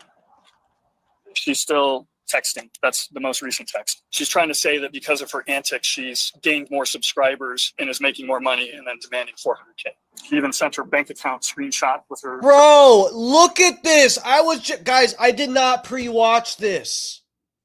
Look at this.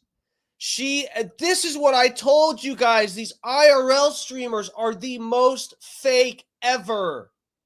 Right there, you have a text that she's texting this guy saying, oh yeah, when I flip out and act crazy live on stream, my antics, it's getting me more clicks and views. I'm making so much money. Also, give me $200K for some reason. Funny Face is in here. What's up, bro? Thanks for joining us.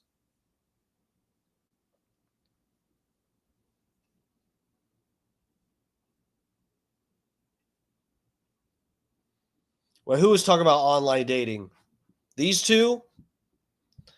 Dude, meeting someone online is fucking scary. Online dating is so 1994. Yeah, if you want to get murdered.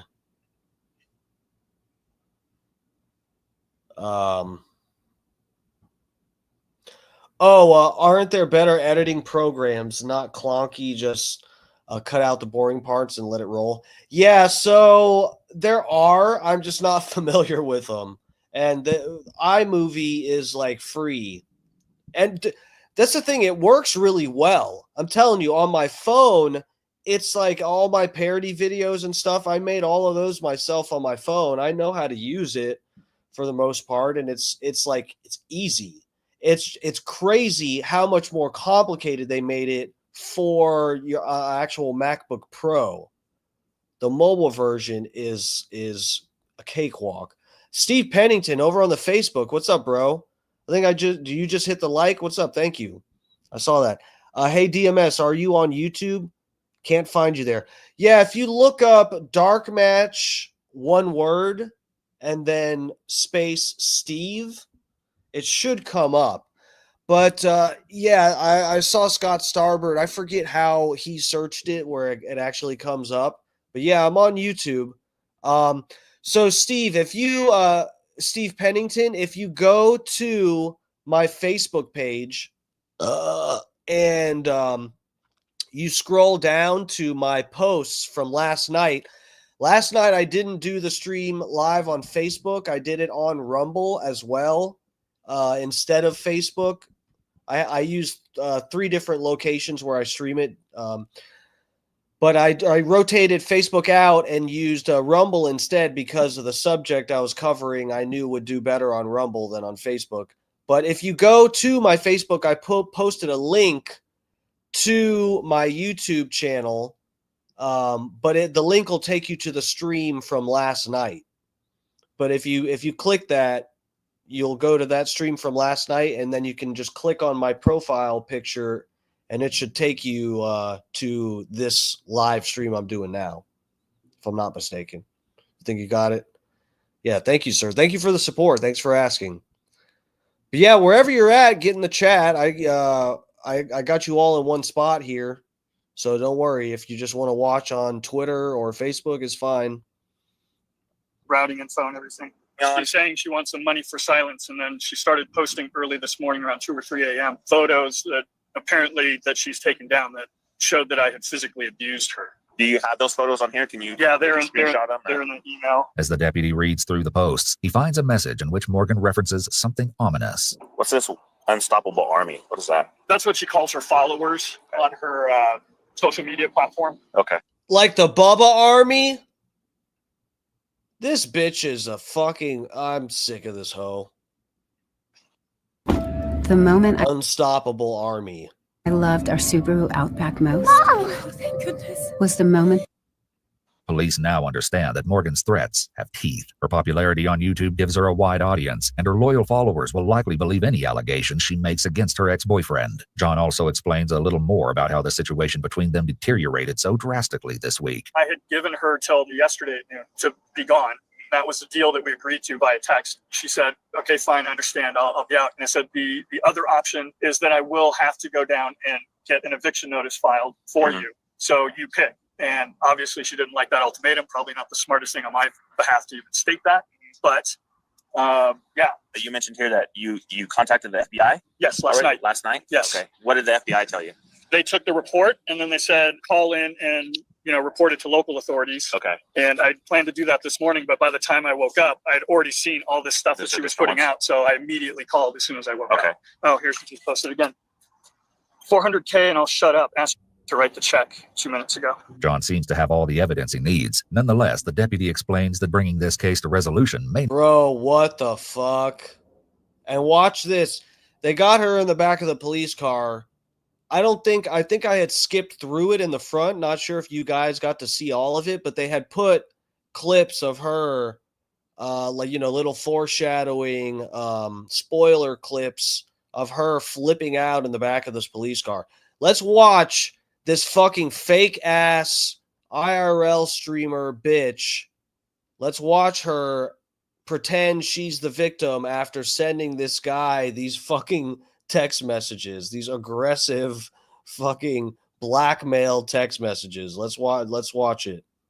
Not be as simple as it appears. This is my other problem. Okay. Talking to her yesterday, she was very adamant of not coming out of the house. Yes. And very adamant of me not going into the house. Okay. Even if I have probable cause to arrest her for extortion. Yes. People's, rights outweigh my ability to go in. So I can't go into the house. Sure. I can't rip her out of the house, even if she answers the door. Like there's a threshold there. Like I can't violate that. Okay. So if she refuses to come out to talk to me, then I probably won't be able to arrest her today. Indeed, because of this legal barrier, the deputy actually discusses with John a few options for getting Morgan out of the house, including potentially having her meet John at a neutral location. As it turns out, however, no ruse is needed. In the following body... Wait, what?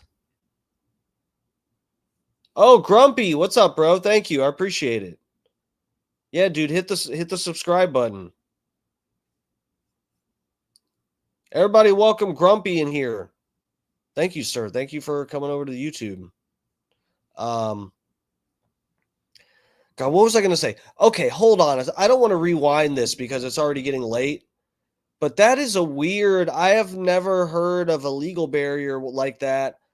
I don't know if this narrator has actually verified or maybe if the cops got it wrong.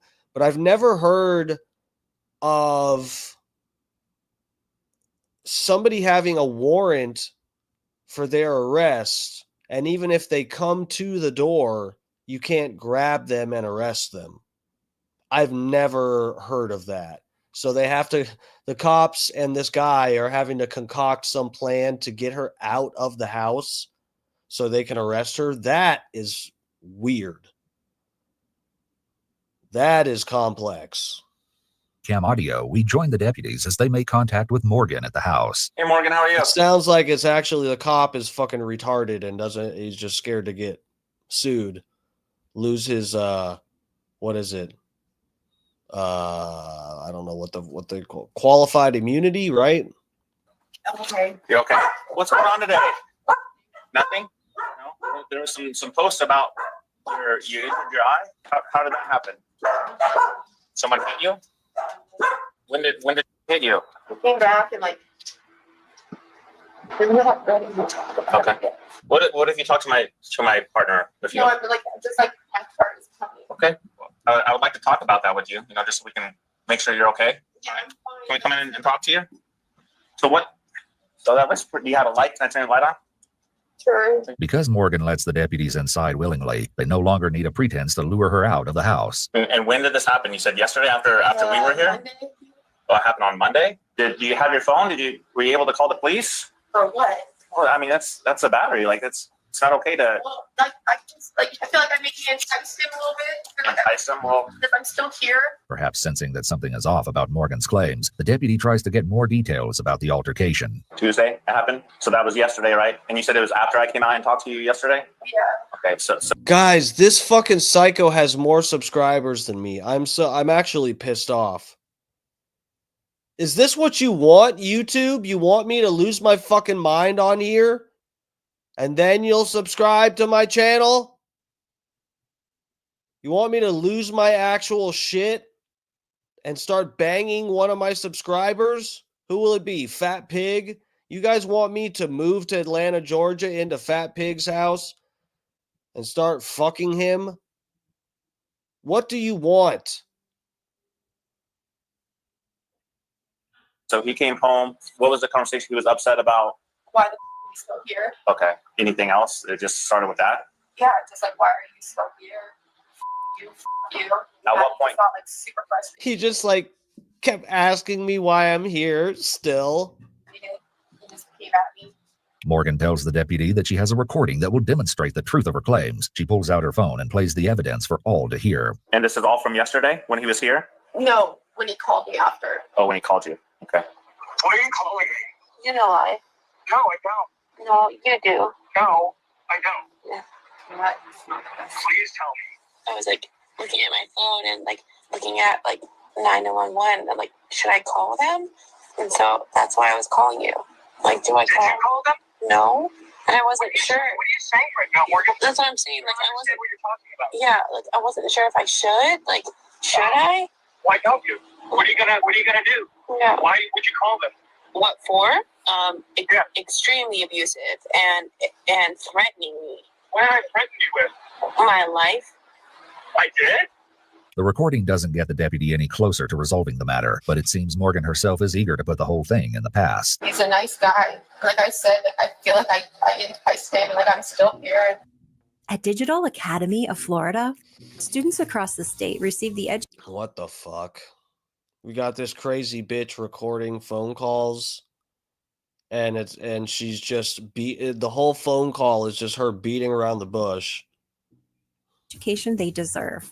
He doesn't deserve any action. Yeah. This was a big mistake. What was a big mistake? This just whole thing. Like coming here or dating him, or what part was it? No, like the hitting me thing. Okay. It was like just a big mistake. Has he ever been like No. violent with you in the past or Never. physical with you? No, just verbally. The deputy clearly isn't impressed with Morgan's evidence, but he continues to ask about the altercation and its fallout, warning her to take the matter seriously. Her response shows that there is more to unstoppable Morgan than meets the eye. Like it's fine, everything's fine. Like he's gone and he's left me alone and But what happens if he comes back? Because he does live here. So I have a gun. I have a gun. Donald Ferguson, what's up? What's up? Yes. Ditto. Holyoke Joe. Thanks for watching. Thanks for joining us, Don. How you doing, sir? Guys, it's my birthday tomorrow. Can you believe it? And I'm still a cute little twink, even though I'm getting older. Evident by my birthday tomorrow. you have a You know, gun? shoot him. Can I? If he comes in here, I will shoot him. Can I? Well, I am if staying you feel in my like your life is in danger, you do have a right to defend Right. yourself. Right? So I'm not if he recommending knows that you shoot him. Perhaps realizing that the situation between John What the fuck? The cop's like, what do I say? Because technically, if she's threatened, she has the right to defend herself. But I know that she's a crazy bitch and she's making all of this up. So then she's gonna use my endorsement of her self-defense as a reasoning for being able to murder her boyfriend. This is very complicated. How do you answer these questions? and Morgan has the potential to get much worse if left unresolved. The deputy steers the conversation in a different direction. So did you send him any messages or anything about any money? Oh, that was a joke. He gave his ex-wife $400,000, so I was joking. He said I wanted $400K to leave. It was a joke. Did you tell him that you were joking? He knows. No. How does he know that you were joking? Just by the context of it all. Well, I read all the messages and I've seen all the posts. They don't Yeah, seem to be joking. I know what it looks like, but like he knows. Leaving aside the question of whether or not the What? Dude, this bitch. I mean, if she's actually making that up, this bitch is manipulative. But what if that's real? What if that's the truth? It didn't sound like, bro, she said different amounts of money, didn't she? Man, if I really gave a shit, we could go back and check. But he was showing the cop the phone. And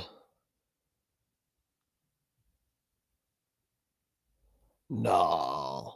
She said something like 400K to make this all go away. Something poetic like that. posts were mere jokes, the deputy explains that there are some discrepancies in Morgan's timeline. What was it that you were referring to about being silent if he paid you the money? You told him that if he paid you the money that you would be silent and just leave. What was that about? Yeah, be silent. That's what she said. That's what it was. It wasn't 400K to break up. It was for her to keep her mouth shut. That injury? And that happened yesterday? Like I said, I left it. I'm a little confused. Okay.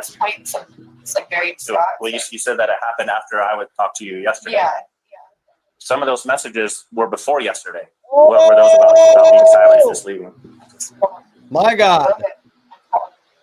Morgan doesn't seem to have an answer for this, so the deputy tries to determine why she posted pictures of her black eye to her army of followers. But when you posted the pictures, was that to imply like that he did those? Is that why you posted them? To hurt him? Is there a specific reason you want to hurt him? You said that he's a nice. You guys got what you deserve. All you fucking idiots that subscribe to this completely useless, unentertaining, manipulative bitch, you got what you deserved. You all got manipulated.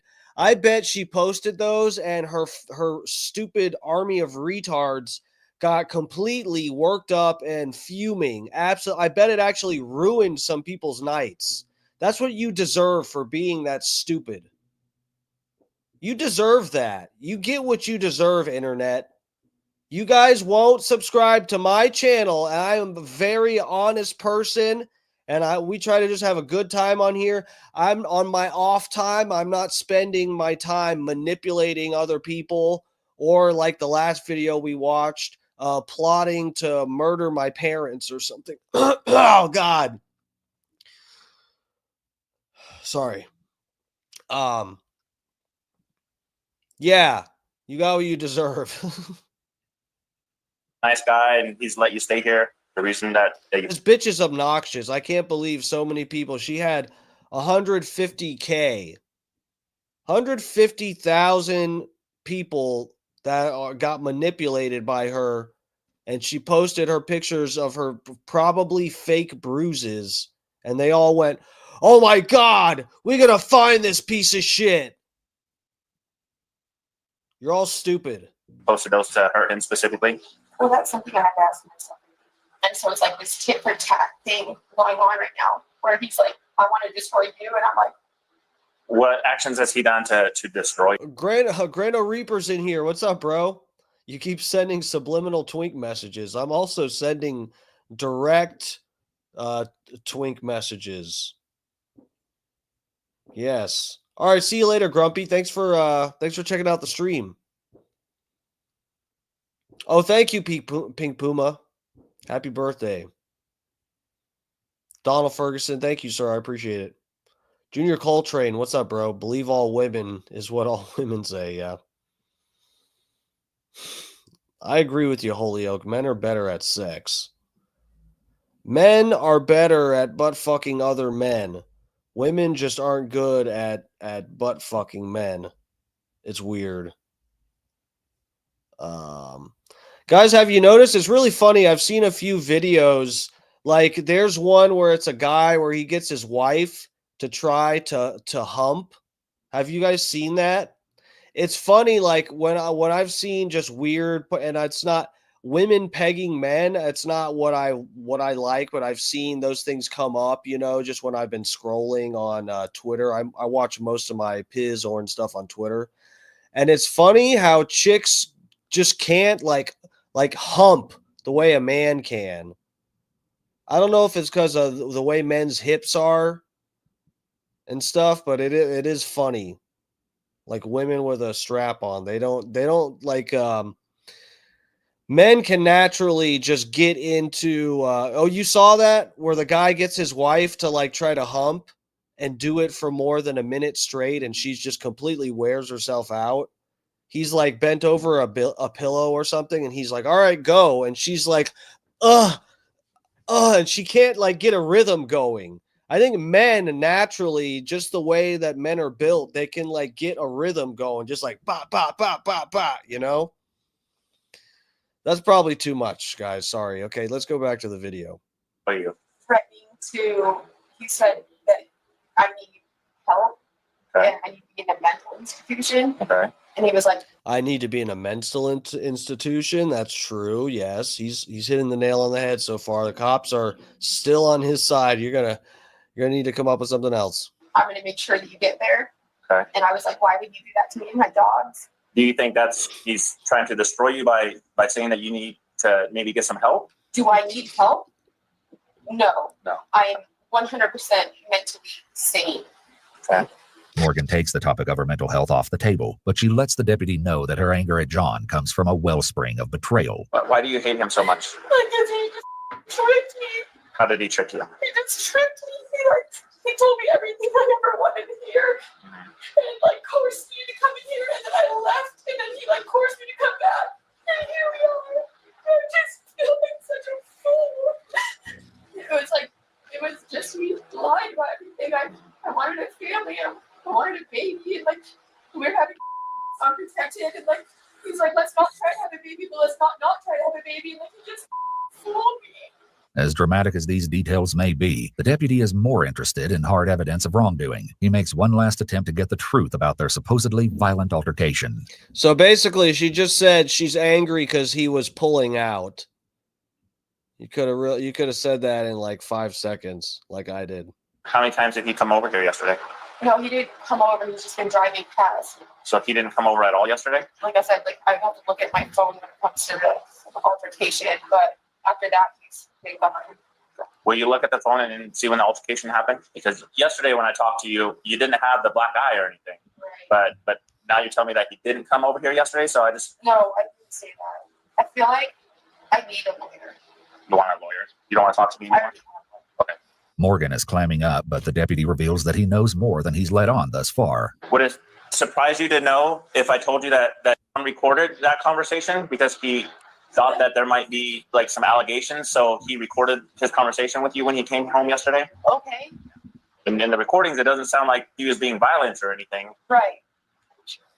He is a mastermind. He is so this guy is the most premeditates everything that he does. And so I'm here still. He's the manipulator. He's mad about that. I will not just be pushed out. Oh God. Stop chasing bills.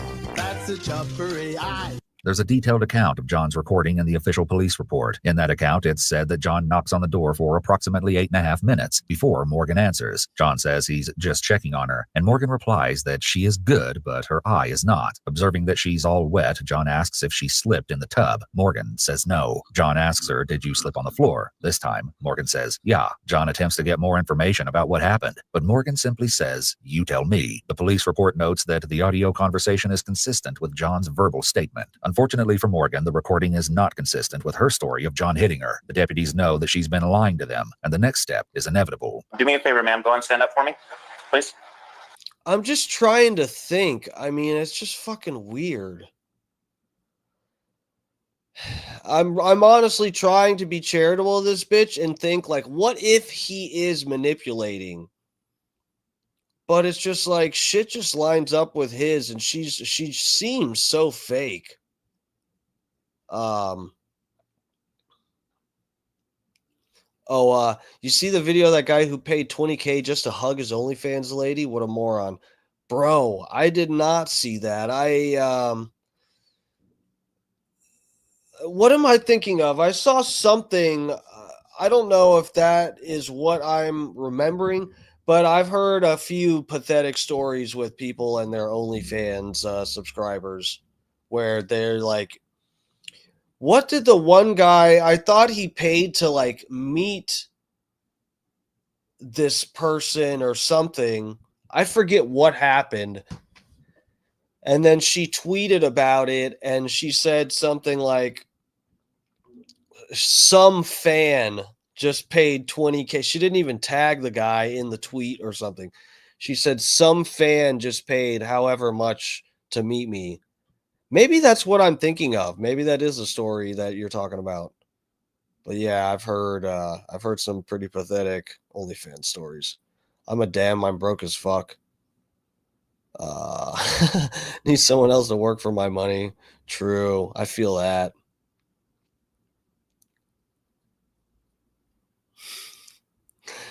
For 20K, you better be licking my balls and swallowing hot loads.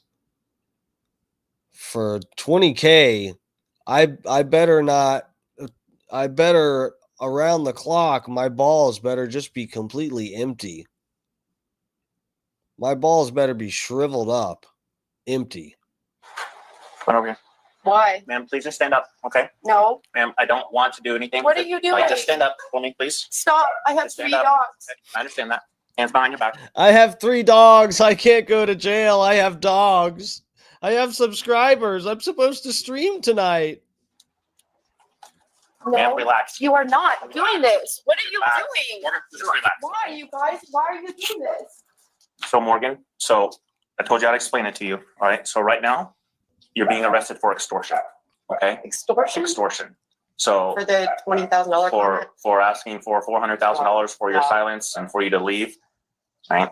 All right. Okay. It was a joke, but okay. Well, I didn't think it was a joke. He felt like you were being serious because you asked him several times about it. Okay. So that's where we are right now. Okay. Extortion. Morgan spends the next few minutes digesting the reason for her arrest, and when we She's like, give me a break. Extortion. You can hear her eyes rolling when she said, this bitch is nuts. catch up with her in the back of the police car, she's come to her own conclusions about the situation. I know what's going on right now. But he did say that he's been in contact with your brother and With my brother that lives in. yes, ma'am. Right. Of course he's in contact with my brother. Of course he's in contact with everyone that I know. I fell in love with a stalker.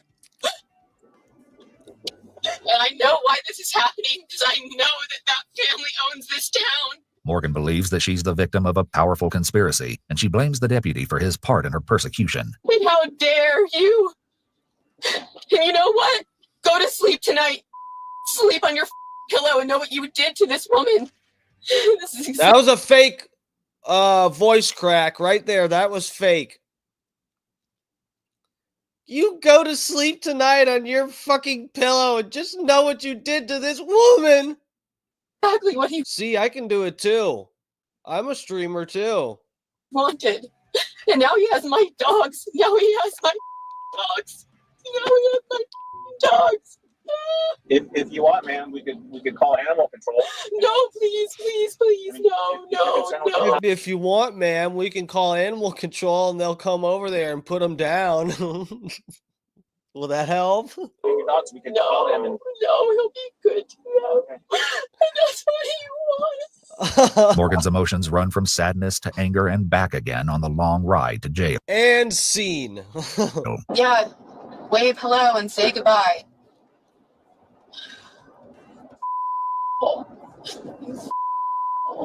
Can you please turn this music off? what kind of music would you like? Just nothing at this point. But this is like the worst song ever. The song in question is Semi-Charmed Life by Third Eye. No! I want something else to get me through this semi-charm kind of life. Baby, I want something else. Not listening when you say goodbye. Do do do do do do do do do do do do. By Blind. This is not the song I need to go to jail to. The cop was trolling. Bro, he had to be. That's too much. Semi-charm kind of life just happens to be on the fucking radio. Give me a break. This cop is a absolute god of a troll. Just silence, please. Guys, you know me. I'm the first one to be critical of cops' senses of humor. That right there is funny. This cop has a sense of humor. You tricked me. I invited you in the house, and I know that if I didn't, I wouldn't be here. You tricked me. I wasn't trying to trick you, man. I was trying to make sure that you're okay. Yeah, and you came inside because you knew that you would only have the authority to arrest me if I either crossed the threshold or I let you in. You tricked me. What is this law that everybody else knows about? I mean, I'm actually confused.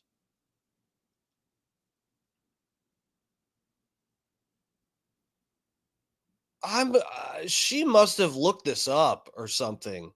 Bro, I bet that's what happened. I bet she fucking Googled all of this before she came up with this in the development of this plan. She Googled the laws and everything. Guys, how much, I'm no fucking jailhouse lawyer, but like, I mean, I feel like I retain legal concepts and stuff fairly well. I don't know what the fuck they're even talking about. I mean, that doesn't really surprise me, but it's like, that's just weird. What state are they in? I don't even know. I hope this is meeting your quota. We don't have to go to Yeah, yes, you do. One of my best friends is a police officer. Yes, you do. And he loves to deny that. Perhaps unsatisfied with how that exchange went, Morgan turns her attention to another source of her troubles. What is your occupation? I'm a oh God, I hate saying Influencer? Oh God, I hate that word. No, YouTuber, I guess. Leave it up to YouTube, Look at that. She's ashamed of you.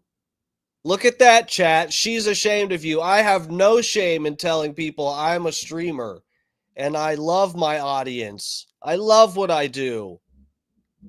Okay? She's ashamed of you guys. I'm not. I should get all of her subscribers. She didn't love you guys. She's embarrassed by you. She's embarrassed by having subscribers. What a little cunt. Leave it up to YouTube. Yeah, she's blaming YouTube now. Leave it up to YouTube. I got a huge fucking ego because of YouTube, and look at the mess I'm in. This is like my last straw. Like every person that I meet on YouTube is the most up piece of like leave it up to YouTube. Morgan may be having second thoughts about dating. Like every person I meet is a piece of shit. I don't get it. It's like everyone else in the world is just such a lousy person. I'm like the only good person. Her fans. HoneyBook actually is our third employee. HoneyBook Automations has been extremely beneficial to our business. There could be Who the fuck are you? But it isn't long I don't care. before she turns her bitterness back to the deputy. So all along when you walked in the door, you already knew. I was trying to figure out. Somebody else said, I don't know if it was Grando or Don, who was it? The narrator here he's putting in work too. He's doing a good job breaking this down. What was going on? Like all those questions and like acting like you cared. I do care, man. That was all just a game. Trying to figure out what happened to your eyes. I was trying to figure out, Right, after that happened, what happened, why you didn't call the police, Like be a human for a second. Like how crazy women can get. And I was yelling and like, I know what I'm doing and like you can say that again. Oh fuck, that's funny. don't think that I would have done what he had done had I not been doing what I was doing. Morgan's explanation seems to assign equal blame, which makes it all the more difficult for her to see any justification for her arrest. So he just called you and this is how much pull he has? Yeah, he called and explained your guys' relationship to us, and everything that's been going on. The text messages between you two. I'm concerned about the money. Okay. All I know is that I was standing in the doorway of the garage and he went nuts and then I locked the door. Morgan sticks to her story as it relates to the altercation, and she maintains that her posts are not as incendiary as they seem. For the record, it was a joke, okay? It was a joke. And I thought that I had privacy to my own platform and I even blocked him on there. Like the fact that he even saw that, he must have created like a new screen name or something. Like it was a joke. Morgan's story has no effect on her circumstances, so she focuses instead on her immediate environment. Would you mind turning the air on or at least letting the window down? Turning it on? Yeah, just like, or at least let the window down or something. Well, that doesn't work. Where is it blowing? Maybe from the top. That needs a modification. Morgan clearly isn't happy about her accommodations, but she hasn't lost her sense of humor completely, as we see in this comical exchange. Do you have any tattoos? Yeah. What's your biggest one? The one on my back? I don't know. What the question is that? I just- One in my back. I just need You want to see it? I just need a list of tattoo. Yeah. So Wow. the one in my back says "The world is my oyster" in my crack. Is that's 100% true. So this is another thing, guys, and I'm sure most of you know this, but women that have the butthole tattoos, that's a red flag right there. That's a sign. You need to read the signs. It's 100% true. You want to see it? Okay. No, I'm not. Worst tattoo I ever got. She also reveals that this isn't her first run-in with the law. I have assaulting a police officer on my record 10 years ago. I don't want to say the same scenario, but like I drove drunk and I purposely rammed a car with my Bronco because she was driving too slow. And then I went back home and then the police officers came to my house and I had to Holy fuck, this bitch is a psycho. like dog fence up and he like tripped and fell over it. Yeah, he like tripped and fell over the dog fence and then he claimed that I assaulted him. If Morgan is able to see the funny side of her troubles, her sense of humor vanishes when the deputy tells her that John is taking out a protection order against her. Protection order over what? What I protected him. But this mild display of anger is nothing compared to what we see inside the sheriff's office when Morgan realizes that police intend to comb through her cell phones. Do you give me consent to go through your phone to acquire that information related to this case? No. Okay. Go through my phone for, excuse me? For the text messages, the conversations, the things that you were posting about, do you give me consent to do that? I feel like I need a lawyer. Okay. It's just yes or no. No. Okay. In this scenario, requesting a passcode instead of a fingerprint or face scan is seen as testimonial under the Fifth Amendment. While courts differ on this, the Supreme Court has yet to address it directly. It's advised not to share passcodes to protect one's Fifth Amendment rights. However, under the Fourth Amendment, searching a phone without consent or a warrant is generally deemed unreasonable. Law enforcement must obtain a warrant based on probable cause for a phone search without consent. Well, you can log on there if you want to. But we're going to download it all. Okay, I will help you do that. I just asked I if can you, sign on to Patreon right now and you can see the post if that's what you need. Like, log on. I gave you my phone password. you did. And I can't download them here. I have to take them What do upstairs. you mean download? Like, I'll send it. I'll send it to you. We're just going to download everything off that phone. You for the case. cannot. There's over 6,000 videos. Okay. on that. We're only going to be getting the videos that are related to this case, not all your other videos of your YouTube. But there and are no stuff. videos. It's a post. And Okay. so I was telling you, if you open my phone right now, we can screenshot the Patreon message. The post that I put on Patreon, we can screenshot it. It has nothing to do with videos. It has nothing to do with photos. I'm just going to apply for a search warrant for those things at this point. Right. Of course you So, would. yeah. So Because once we both know who you are. once they're downloaded, then you can go through the process. of getting Download them it. There's nothing to download. It's a post on Patreon. You need to relax. Okay. Officials at the detention center administer a breathalyzer test for safety reasons. Morgan blows a .303. Man, it sounds like she is what she's trying to do here is stop them. She's trying to be like, "Oh, well, look, I'll just show you exactly what you're looking for and then you won't go through the rest of my phone." YouTube's not going to pay her now. I hope not. The face of a boxer that lost lots of fights. She does. She looks swole up, but I'm pretty sure she just hit herself in the face, judging by the way she's been acting this whole time. I don't think it was her man. Indicating severe impairment. In a video uploaded to her Patreon 8 days later, Morgan said, quote, "I like the idea of living a 100% sober life, so if this is what it took to get me here, then I'm grateful." Despite all the emotion of the day, the Washoe County District Attorney's Office decided later that month not to pursue the charges against Unstoppable Morgan. John has moved back into his home with his daughter and ditched living in the trailer for good. We pretty much take it all. Fridges and dishwashers and dressers, Wow, that's it? drawers, couches, mattresses, bed frames. I wanted to keep watching that bitch have a meltdown. I'm kind of disappointed. All right, so guys, if you look, I don't have to work tomorrow. Do you guys want to go through? I saved one more video of this sassy twink from TikTok. That's all I know about it. Do we want to go through that one? It's only 15 minutes. Let's do it, guys. I'm on here. I might not even stream tomorrow. Let's just get this one in. Let's do it. Fucking this little twink. Let's check out this twink. Get me a little chubbed up before we log off here. Where to go? Oh God, where is it? Oh, here we go. At the center of. Oh God, never mind. He's not cute, but he's a twink. TikTok twink. These twinks on TikTok, they are trying to take over the world. Some of them are almost cute enough, but not this one. I don't know who I am. Nope. You guys don't know who I am. Oh, fuck.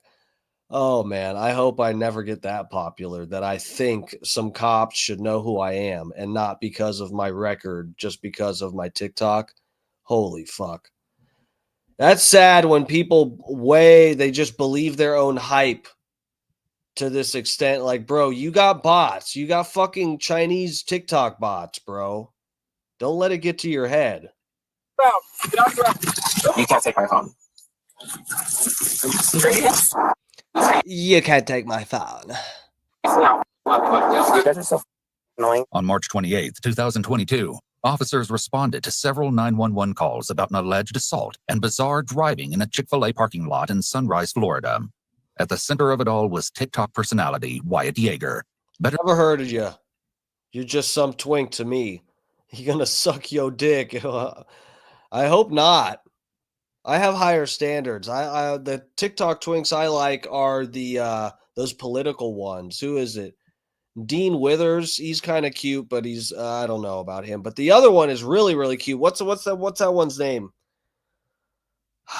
God, I forget the other one, but he's like mortal enemies with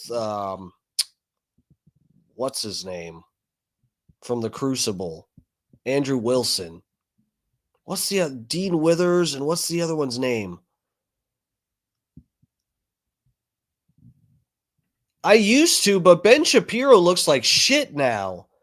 Have you seen? And it's almost worth looking up his videos that I've seen of him recently, where it's like it's him in a studio and he's like talking, and they do a close up of his face.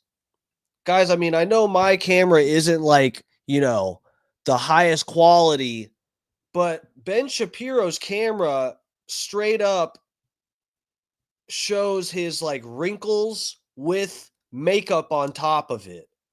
That's what it looks like. It's his makeup that he has put on him, or his people put on him, is like the makeup you should do for a drag show. No, but for real, like for a fucking lecture or something. Like he's literally painted his face, his makeup is done for the back row. And he's in studio with a camera that's this close to his face, and you can see his laugh lines with the powder on top of it. No, I have actual standards.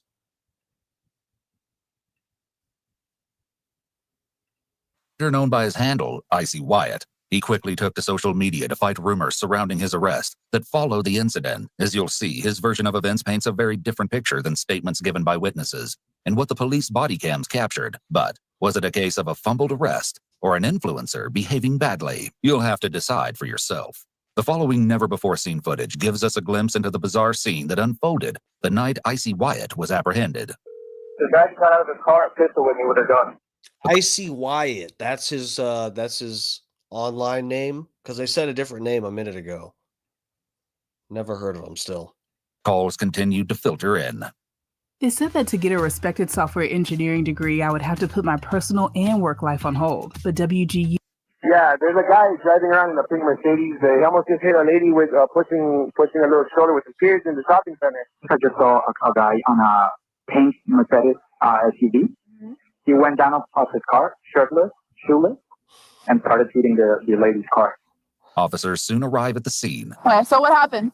This dude was parked in the middle of the road, like right at the light. Okay. To get back in the car, stop blocking traffic. You literally was at someone else's car, talking to them, banging on their window. I think they called too. Yeah, like, woman in the car, like beating on the window. I was like, come on, man, get back in the car, go about your day.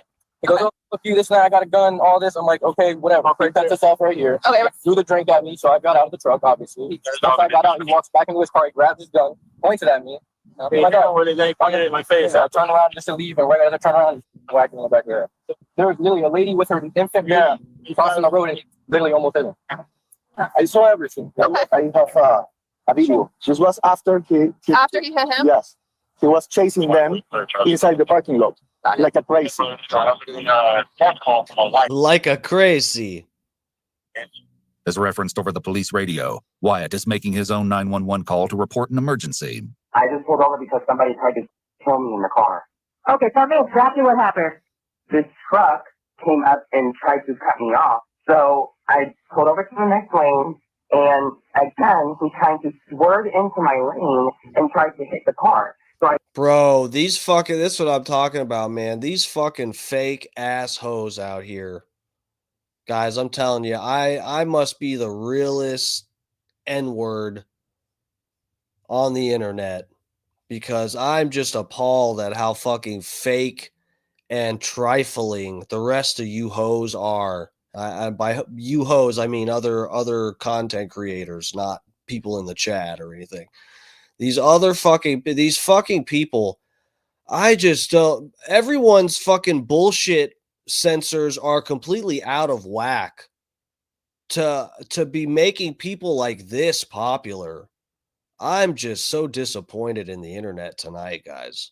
I stopped the vehicle, and he gets right in front of me. They stopped the car right in front of me, dead stop, so that I almost hit them. And it's just like, it's so gross to hear someone, this fucking feminine little twink piece of shit, walking around in life behaving like he's a fucking G, and then calling the cops and making his lisp like unavoidable to recognize, and it just makes him sound more submissive.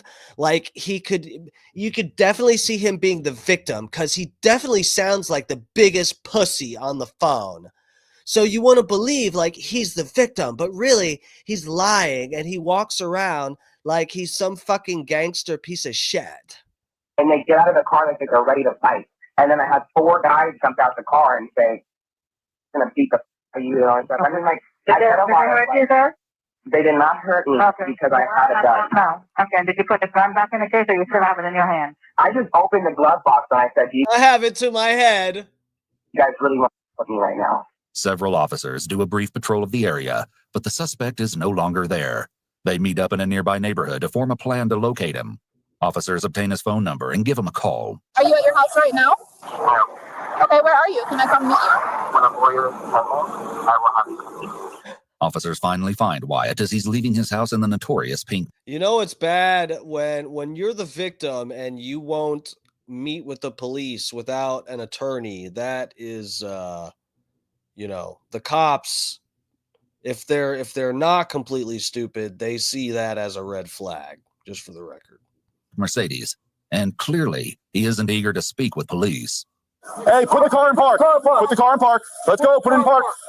All right. Put both your hands out the window. Put your hands out the window. Put both of your hands out the window, kid. We're not fucking with you. I don't know who I am. Nope. Get out of the car. Keep your hands up. I can't take the seatbelt out. Take your seatbelt off and get out of the car. Do it now. Take your seatbelt off and get out of the car. Lay down on the ground, buddy. Lay down on the ground. I know my right. Get on the ground. Get on the ground. You're in your face. No, you don't. You are a retarded twink who lives on TikTok and is now experiencing the real world. Oh, get on the ground. Get on the ground. Oh. Next time do it. Oh, we'll have that car. Bro, they scraped his face on that concrete. They kind of mushed him around a little bit on purpose, I think.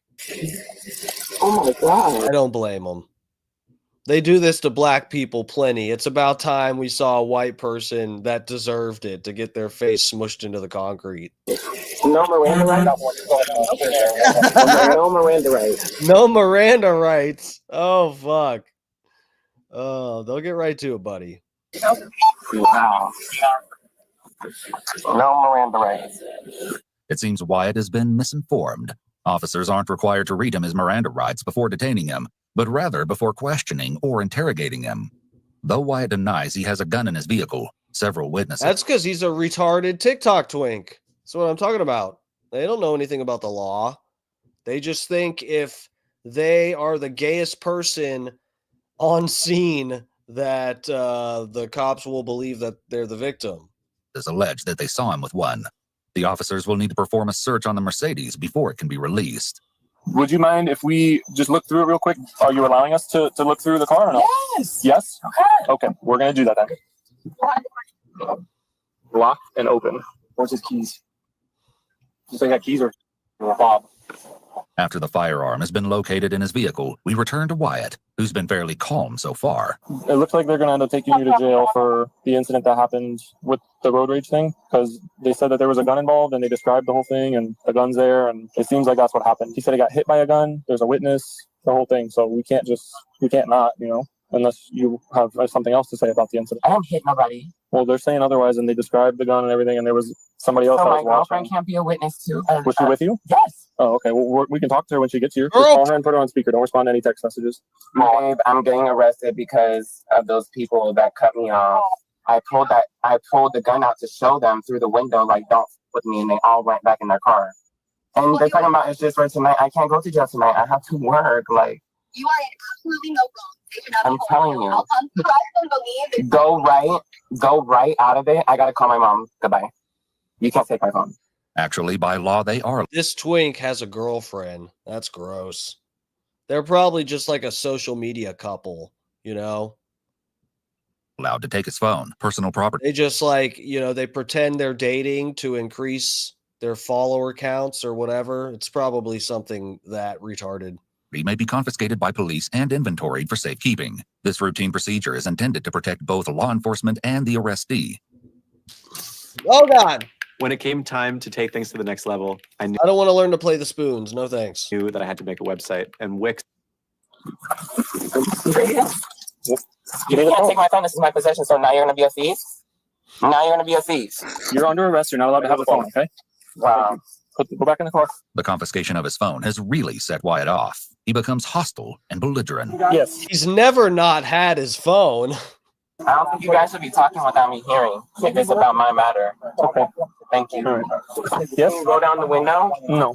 You don't have any right to hear what we're talking about. You're talking about me, though. Okay. Why are you being such a now? I don't think I'm being. You are being.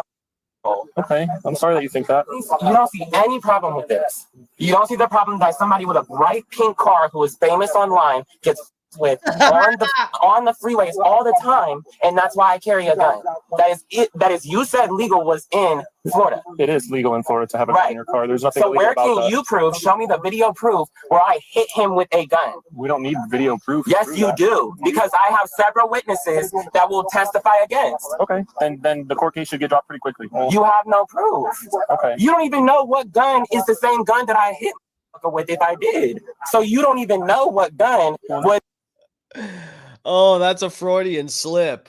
I'm sure this TikTok twink doesn't know who Freud is, but he said, what if that's a different gun than the one I hit him with? If I did hit him with one. Used in crime, but you want to sit here and act like I'm the criminal? I'd like them to come talk to you guys. No, we can't call your mom. Where are the keys inside the vehicle? No. Yes. No. We're gonna tow it. Tow it. Oh, easy. Tow it then. Step inside. Okay. Tow it then. Wyatt's girlfriend soon arrives on scene to pick up the Mercedes, but doesn't leave before asking a few questions of her own. And you're detaining him for resisting? No, he pistol whipped somebody with a gun over their head. Oh, okay. That is the situation that nobody helped him with. I guess he called someone. Yeah, he called 911 and then he went all the way back here instead of meeting with us. Yes, he came home after being attacked by two hillbilly crazy people in a truck But he pistol whipped them over the top of their head. because they attacked him. Well, that's why we're going to go back and take a seat. Okay. And if he wants to tell us the side of the story, then we'll see where we go from there. Okay. So what are you trying to do, sir? For? Just like defend the hillbillies who got punched in the face with a gun? Well, if they got pistol whipped with a gun, then they're victims. Okay. Yes, we are going to. And he's a victim of being attacked while driving. They were speeding in front of him. So you guys not aware of the full story? We heard that there was some kind of a road rage incident that started it, but I was aware that like multiple people hung up on his call when trying to call for assistance Well, from these we actually crazy got drivers. multiple calls I called him about him. myself, actually. Oh yeah, we heard you on the phone trying to like find his home to just like show up. Wonderful. Well, to talk to him about what happened. Okay. So I'll just follow you guys and see you there. Thank you. Now that the issue of the Mercedes blocking the street has been resolved, Wyatt will be taken to jail. Wyatt and the officer keep a good rapport. That is, until there's any question of his popularity or success. What are you alleging that he did? Brake check you? Swerved into my lane. Okay. Then pulled over me and brake checked me, like causing an accident. Okay. Do you have video of it on your car? Accident. Did you guys actually get in an accident? Proof that I mean, he's got a big ass, like, knot on the back of his head. you have video proof of it. No, but there are independent witnesses. So, I mean, not everybody knows who you are. It doesn't matter. I have 58 million followers with me, bro. Everybody who's been on TikTok or Instagram is so quiet. You can't assume that everybody knows. Bro, he really thinks those bots mean something. That's sad. That's sad. This is like actually watching a true person with Down syndrome get arrested for farting on somebody or something. This is pathetic. You are. Everybody knows who I am. I said a lot of people know who I am. I believe you, and I never said that. What are you saying on that? I said you don't know that this guy knows who you are. Oh, he showed in. Oh, did you say something? Somebody swerving into my lane, brake checking me, wanting me to stop, wanting me to race my car, coming out the car. I know that's a fan. I'm tasing people for fucking not white crime. Oh, okay. Nobody tased you though. What? You didn't get tased. Tasing out. Okay, I'm not gonna tase you. I'm just saying you didn't get tased because you just said so. You just said it. That's not what I said. I said nobody tased you. I didn't say nobody tased me. You're dumb, girl. Am I? You're real dumb. You might want to try modeling. That definitely can't be that. You definitely might want to try modeling. I definitely. What? Oh man, these poor TikTok twinks are on Molly. That's sad. Oh man, this is getting sad. I can't do that. Wyatt has already racked up a few charges, but he's not quite finished yet. He will earn a couple more before the night is over. You guys got yourself a Tiger King, huh? The so-called Tiger King has a few more surprises up his sleeve. Hey, come on out, Wyatt. Oh fuck. Guys, the cops tonight have good senses of humor. I like that one. They called him the fucking Tiger King because of his fucking retarded TikTok haircut. That's kind of funny. Boom. Fucking roasted. Hey, Wyatt, so a couple things gonna happen right now. Just listen to him. What we want to do, we're gonna swap the handcuffs and put her handcuffs on you, but also all your expensive jewelry and stuff, because we want to make sure that nothing bad happens to your stuff. Once it goes down to jail, that's somebody else handling it. We'll put it in safekeeping here. It's going in an evidence locker until you come back to pick it up. Okay? Why do I have to go to jail? Why? We've gone over that like 3 times. You pistol whipped the guy over the head with a gun. No, I didn't. You have no proof. We have a video.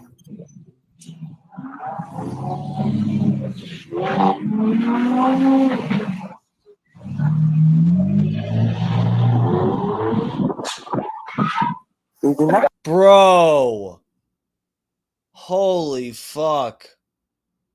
Lock this guy up. That has a lump on his head. Yes, there's a witness. We just talking down. You have no The guy is witness. here giving a statement right now. Wyatt. Okay, let me see his video. You don't have to. God, what? We don't have to. I have family that work in police force. Okay. You guys are talking to the wrong person. We have, listen, it's 2022. We have body cameras. People have cell phones. It doesn't matter. You didn't body camera me pistol whipping somebody with a gun. Why? All right. This is what's happening. Take off your, listen, you have 2 options. Why don't you take your rings off The yourself? jail's probably not going to take your jewelry because the value that it could be, right? So we're going to put it in safekeeping here. No, I need label bags and everything. We're gonna put it on a We have thing, a and we're gonna Let have me you see you sign do it. it first. Well, we have to. Wyatt, where are you going? Let me see you do it first then. What? We're gonna You're not fill it about out to as we take do it. $30,000, $40,000 worth of jewelry without me knowing exactly And where I'm it's gonna going. write it on this form. So and then go you're ahead and gonna write it sign on the form. No, and I then have to bring it know to what I me. have to put on it. So give me the jewelry. You don't know what this jewelry is valued. Wyatt, come on now. I don't. You did this to me the whole entire I've time in actually the car. been so nice to you. No, You've been calling. Get back in the car. They'll figure it out. Okay. Oh, wait. If they lose, should they lose? Adam Wiley, are you trying to call through? I don't know why the call's not coming through. It says you're trying to call and then it just drops it. Hold on.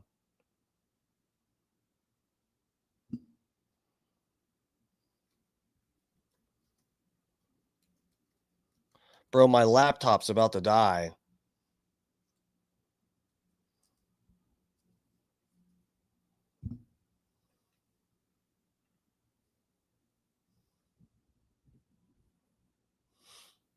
Bro, this guy's crazy. I'm not gonna lose. I've been to LA County before. Okay. See you in LA, buddy. Stay in LA, buddy. That's not what he said. You think you're a, I think you you have a issues big with your trip, ear. guys? That's You not what he think- even said.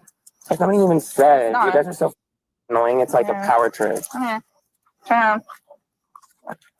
You guys think you guys had no friends in school. That's true. None. You guys had no anybody thinking that you were cool. So Tiger King, if you move your arm again.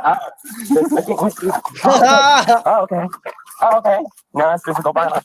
Stop resisting. That's physical violence. I'm not resisting. Yes. Let them swap the cup. I'm not resisting. Okay. You know this is an $80,000 chain on my neck and pressing, right? A lot of losses. Well, we tried to take it and put it in A lot of evidence for you. losses right now. All right. Have a seat in the car. I don't think I'm Have a seat in the car. Hey. There you go. You got another charge right there. Why are they even standing here? They're just going to Joe Exotic. How much a pawn shop? Just ignore them. Do you want to work with people like this? They're just calling me Joe Exotic. I don't really have a choice, bud. Girl, you have so many choices in life. You are beautiful. Thank you. You are so. No friends. Boom. Roasted, Grando. Hate to see it. You hate to see a cop get roasted like that. So beautiful. You could be doing so many amazing things. Several hours after the initial 911 calls, he was booked at the BSO main jail on 2 counts of aggravated assault with a deadly weapon without intent to kill, 1 count of aggravated battery with a deadly weapon, 1 count of battery on an officer, and 1 count of resisting arrest. Wyatt has pleaded not guilty to all 5 counts he was charged with, and he's expected to appear in court in July of 2023. Good luck. Adam Wiley, are you trying to call in, bro? What? Yeah, call. All right.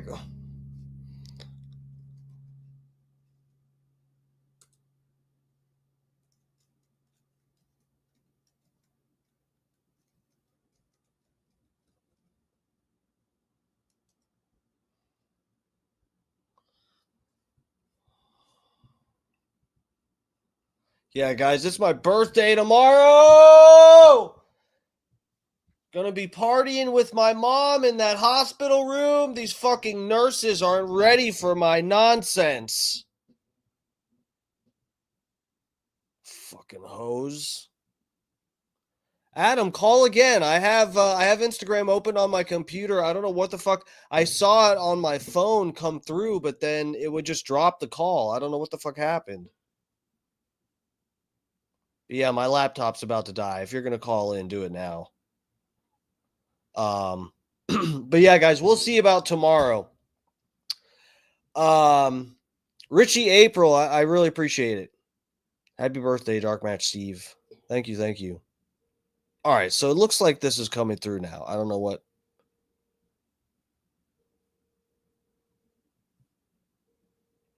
Hold on, let me get you guys over on this tab so that you can hear Adam.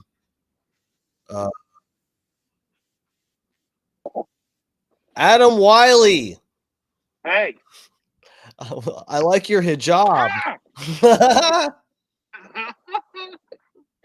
Happy birthday, buddy. Thank you. I'm getting old. How long do you think I can stay a cute twink? I'm in my Forever. 30s. Do you think you think maybe even into my 40s I can pull off being a twink? You're a tiny guy. I'm tiny. I'm a tiny guy. Yeah, but then I'll just be a little old guy if I'm not a twink.